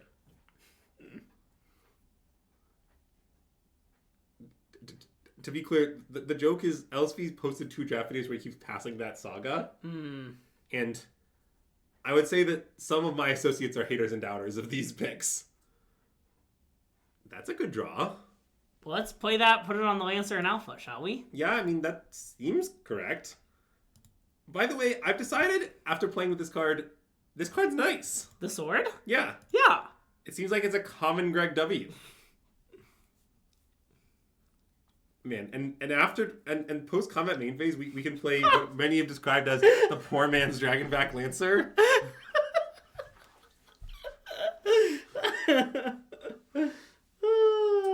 This is nice.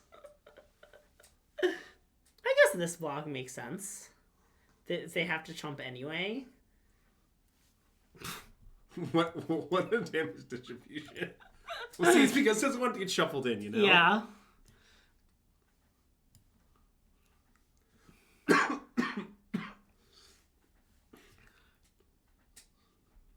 I mean, I think we're gonna win this game. Yeah, it's a shame our Tempest Hawk won't trigger, though. You know, I gotta love with you, Greg. I don't think it's that much of a shame. Okay, they're fighting. Yeah, I mean, we knew that they had that card. That's true.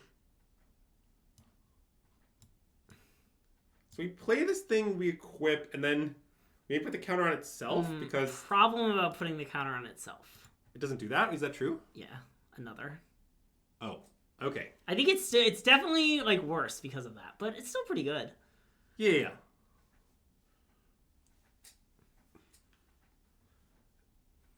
Nice! Wow. Battle Priest got there! Good work! Good thing we couldn't put the counter on itself! Oh my god. Wow. See, the problem, Greg, is the more we win, the worse it is for my sleep schedule, you know? So it's kind of a hashtag Rude Andrew sleep schedule angle. Yeah. That's the point of the stream. Is we ruin... That's why we started streaming. We're like, we're going to take all our friends and ruin their sleep schedules. Except that MSJ's sleep schedule is distinctly unruined. We have hurt MSJ. We have done damage.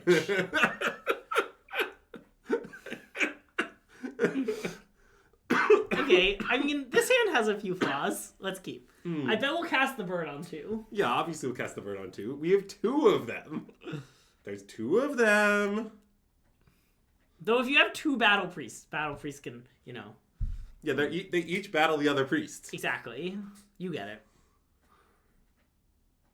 Wow. Uh-oh. It's fine. I've been assured that card's vanilla too. Assured, I say.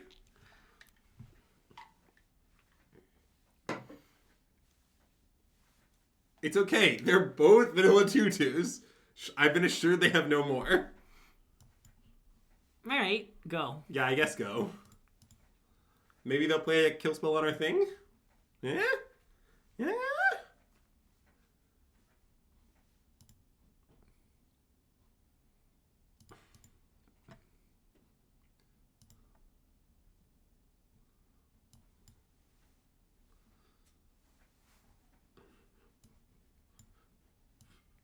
And what are we growing? An Offensa?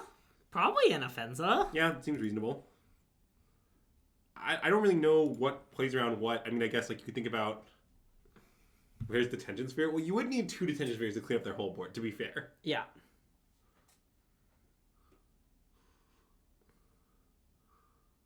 Oh! Brutal. Salty road, take me home to the place. Second Lockstone Battle Priest. And then 1/1 on the non-Battle Priest things, probably? Definitely one on the Conqueror. I'm not sure if the other one should go on the Battle Priest or not. It's close. You can put on the Defense if you want. I do want, actually.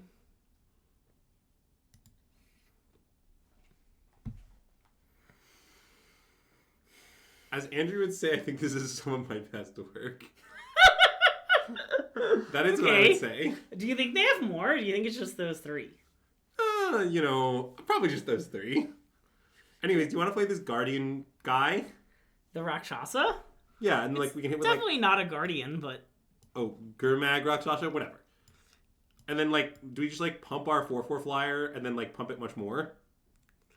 Okay, wait, we're gonna kill Tempest Hawk? Yeah. Okay. We could pump the first striker. Like, if we have an 8-power first striker, they can't... Sorry, because your concern is that we'll pump this, put 2 counters on it, and they'll block with all 3 of the creatures, trade for all of them, and then give us an Endure. That's your concern? No, I'm worried they'll, like, attack and get 2 more Tempest Hawks. Okay, so what do you want to do? I want to do your play, except put everything on Anafenza, not on the flyer. I don't see why that's better, I guess. Like, there's no way they can eat an 8/8 Anafenza, right? I mean, they also can't eat an 8/8. If they triple block and we trade for Hawk this, that's fine. Well, right, but then they get to attack back for 7. They get to take 8 and attack back for 7. Which is also true we put Manafenza. No, this blocks. And does David have Vigilance? No, but everyone else can, like, they have flyers. Okay, I'm pretty confused, but it's okay. If the flyer attacks, they can attack back for 7 in the air. Oh, I'm sorry. Let me explain what's going on. I thought Anafenza flew this entire time. I see. Okay. It's a classic Andrew doesn't know what the card does angle. I understand. I thought she was a ghost, so she flew. Yeah. Nope. I apologize. Your line's far better. But I would like to maintain that if Anafenza flew, my line would be better. Yeah. Just live in my world where Anafenza flies through it. Hashtag not all ghosts. Love not all ghosts, Andrew. How many stocks were searched out for them? Oh, it was 0. Yeah, they had many Windrakes, just like us. All participants in the game had plenty of Windrakes. Yeah, everyone, let us know your favorite spirit in Magic with flying. Skyclave Apparition's a good name. Wait, what about White Overlord? That's a classic one. Ooh, that's a nice one. That's not a spirit though, is it? Is it a spirit avatar? No. I mean, obviously it's an avatar horror, but you know. I would say it's spiritually a spirit.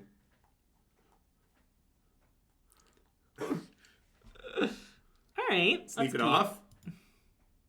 I don't really know how we're gonna feed all of these things, but you know, maybe we'll just draw a nice 1/3/2.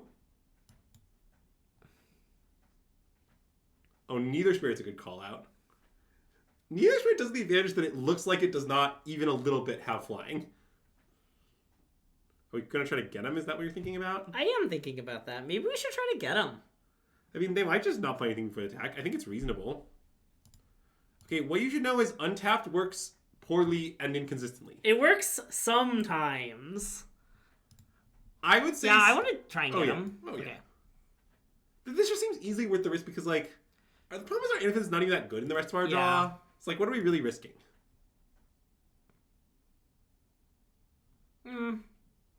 That card was going to be good against us. It's fine. And we have Dismal Backwater, so everything's Millhouse. Yep.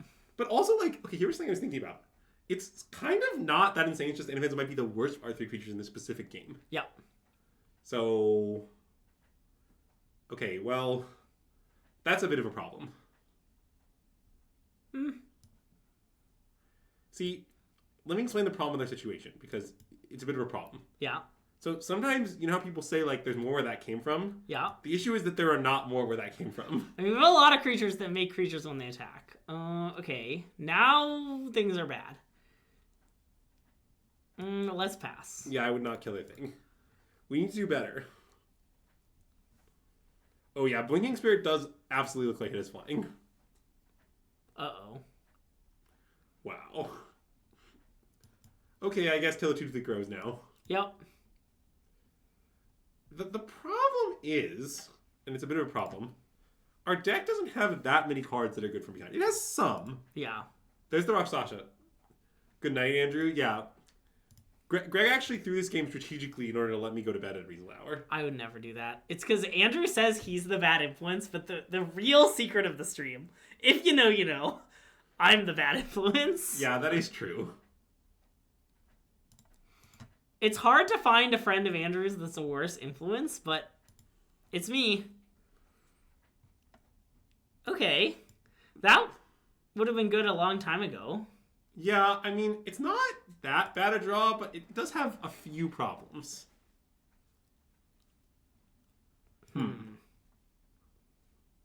Wait, is that just a braid? Or both. Oh. And it's Whoa. non-creature. I see. It's 3 mana. Whoa, that's a weird card. Yeah. That card's kind of fucked up. It's quite good, yeah. If you get both, they just lose the game, right? I mean, that's kind of the card. Yup. Okay, well, we died. Yeah. What I'll say about this deck is I think it got about what it deserved. Yeah. That was a 4-3? 4-3. Yeah, I think it got what it deserved. I don't really know what happened in the draft, though. Yeah, I don't know either. Like, We'd have to Black and rewatch White it. seemed so open in pack 1, and then, like, everything was closed off in pack 2, which maybe makes sense, but then it was also closed off in pack 3? I mean, I guess I am not that sure Black was open in pack 1. Okay, yeah. I'm a little worried Black was never open. Black was never open. But we had a rare. But we had rare, and then we opened the same rare. And then we also had an uncommon that was Black. Yeah. My concern is maybe Black was never open, but I'm not sure. Yeah. Anyways, this has been our first foray into this draft format. So Yeah. just so people know what's on tap here. So what's happening is tomorrow. There's always tomorrow. We will be playing Sealed to prepare for Denver.